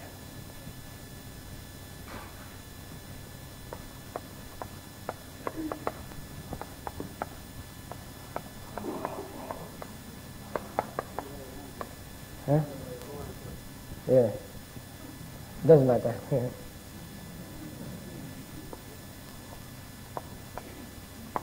To less important. Yeah? If they have not understood what I meant to get, yeah. Very successful. From, the law says again, if we see symptoms moving from the top to the bottom, from high downwards, this is a process of cure. From above, what you can write? From above, downwards. Okay? And the fourth say, from, and the fourth law is in the reverse order of their coming. In the reverse order of their onset.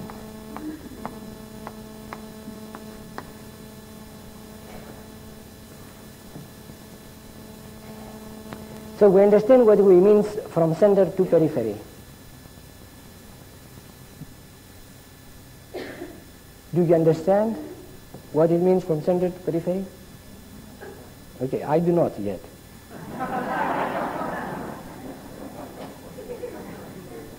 Yeah.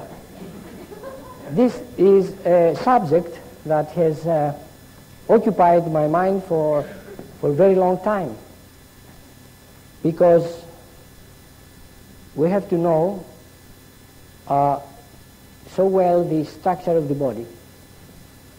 And the hypothalamus, for instance, we have certain functioning taking place on the hypothalamus. We have the pituitary gland, which is just underneath, it's center, all this center. Then we have the brain, the different parts of the brain. We do not yet have the exact information. How is that? And we have not the information which will show us what symptom is connected with what region of the human body. So once we have all this information, what is deeper?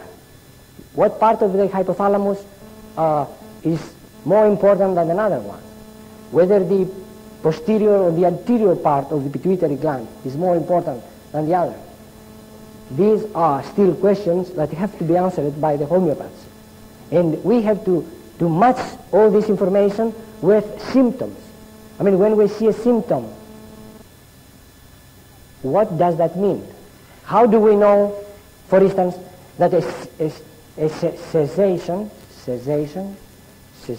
of menses in a woman is not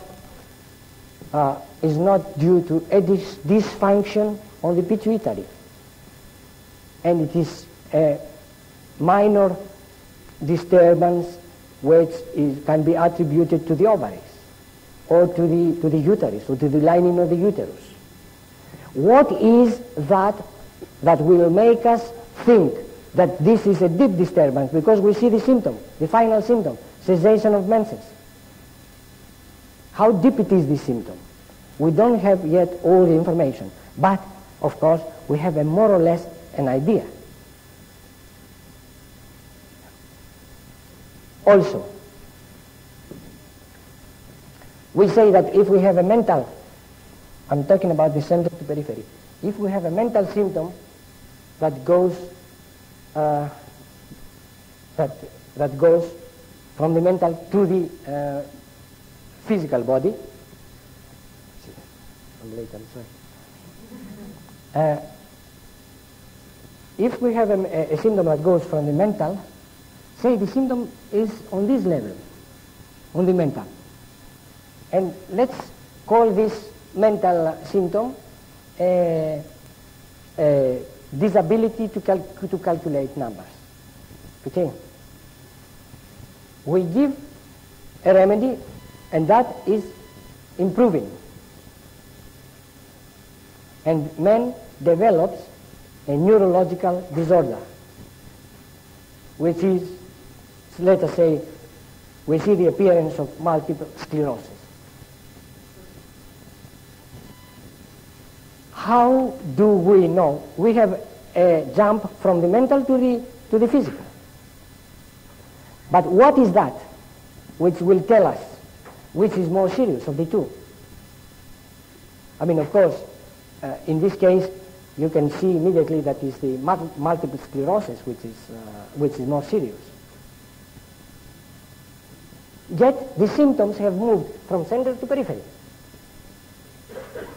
So unless we have in our mind this kind of three-dimensional thing, then we may say that symptoms from this level moved up to that level where we have the multiple sclerosis, which is an analogous, it's higher, its analogous place is higher on the mental level. So we have actually a degradation, we have a decline of the patient's symptomatology in spite of symptoms being moved from the mental to the physical.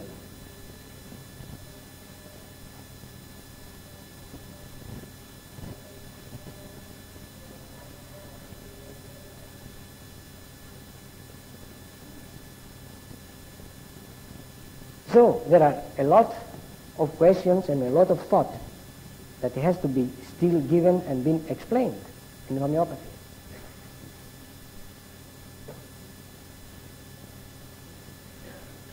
When we say from more important organs to less important organs, also it's a relative conception that we have and a gross conception.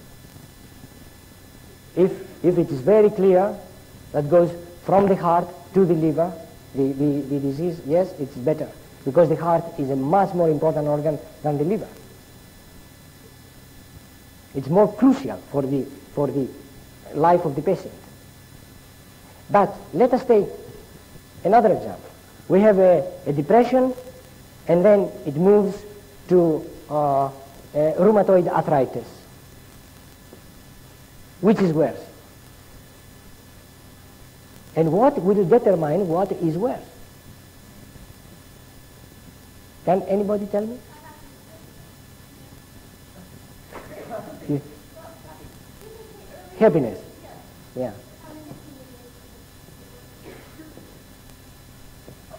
You see, one has to give a lot of thought in that, because he has to know what has happened to the patient. When he says, I had depression, and now you see the person with rheumatoid arthritis, what you have done, is it better or it's worse? And you have to have, you see now here it's not very clear.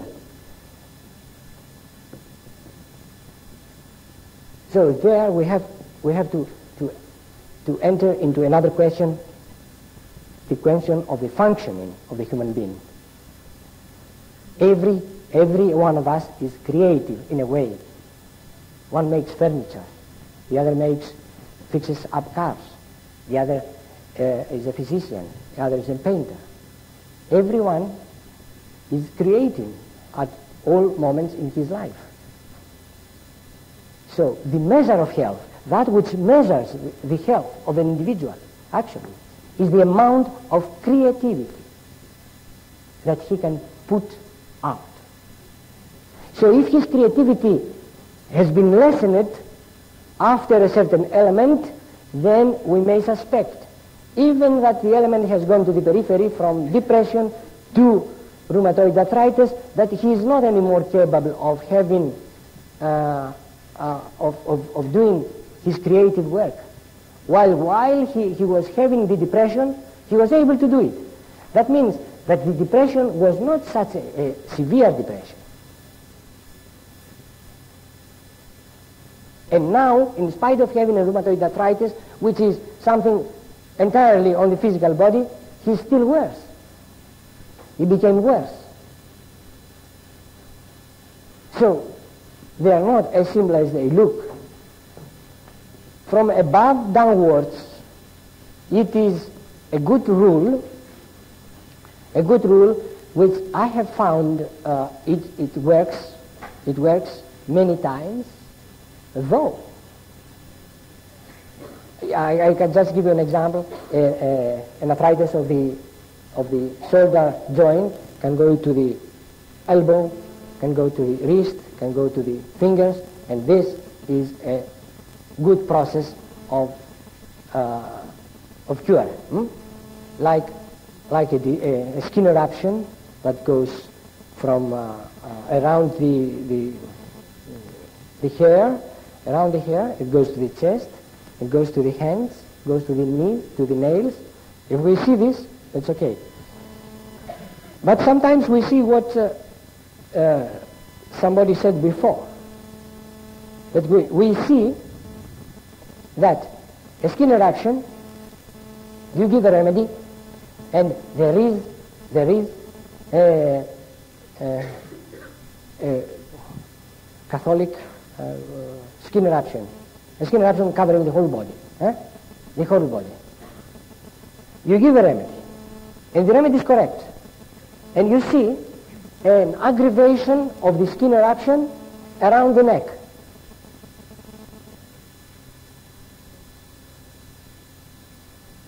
And then that goes away, and legs are very bad. And you wait. You say, okay, we still watch. And then you see coming up again to the abdomen, or to the chest, or to the head. And then back again.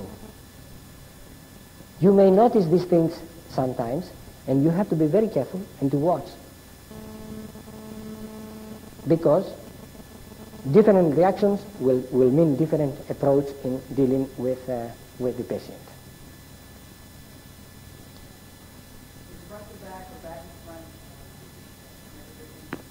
From on the same position? No, not to my experience. No.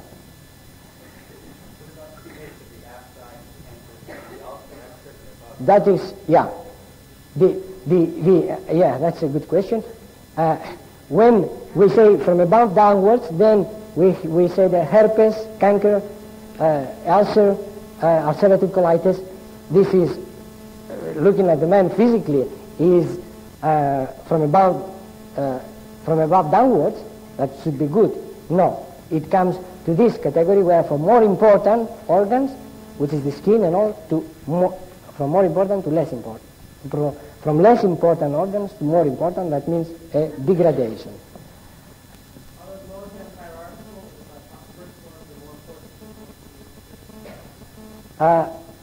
All these laws are of the same value, one could say. And one cannot see in a person all these forms of reactions manifesting. One of these reactions is good enough to ensure the person that the case is doing well. In a struggle that goes downward, the rash is going up and down the body. Yeah, what indicates? Does the outside circumstances affect it, such as diet and stress and so forth? That is, yeah, the gentleman asks whether this up and down, going up and down of the skin eruption would mean anything, and what would mean. It would mean, yes, definitely a struggle of the vital force of the defense mechanism to finalize the battle and throw away, but is not allowed by certain factors. Either because the remedy is not going to complete the cure, it needs another remedy, eventually, will need. The second is that the diet that he may be taking may be interfering with, is not the best possible diet. The other factor is that he's under a stress, emotional stress, which depletes the energy, the defense of the body, and of course, one who lives in Athens, for instance, in the exhaust gases of Athens, he may have a reaction, and he might be, in the environment where there is radiation, somebody lives under an area where there is radiation, these are impediments to the defense mechanism, definitely, and one has to exclude as many as he can under these circumstances. Yeah. So, I have my manager here saying that I must stop. So thank you very much for listening.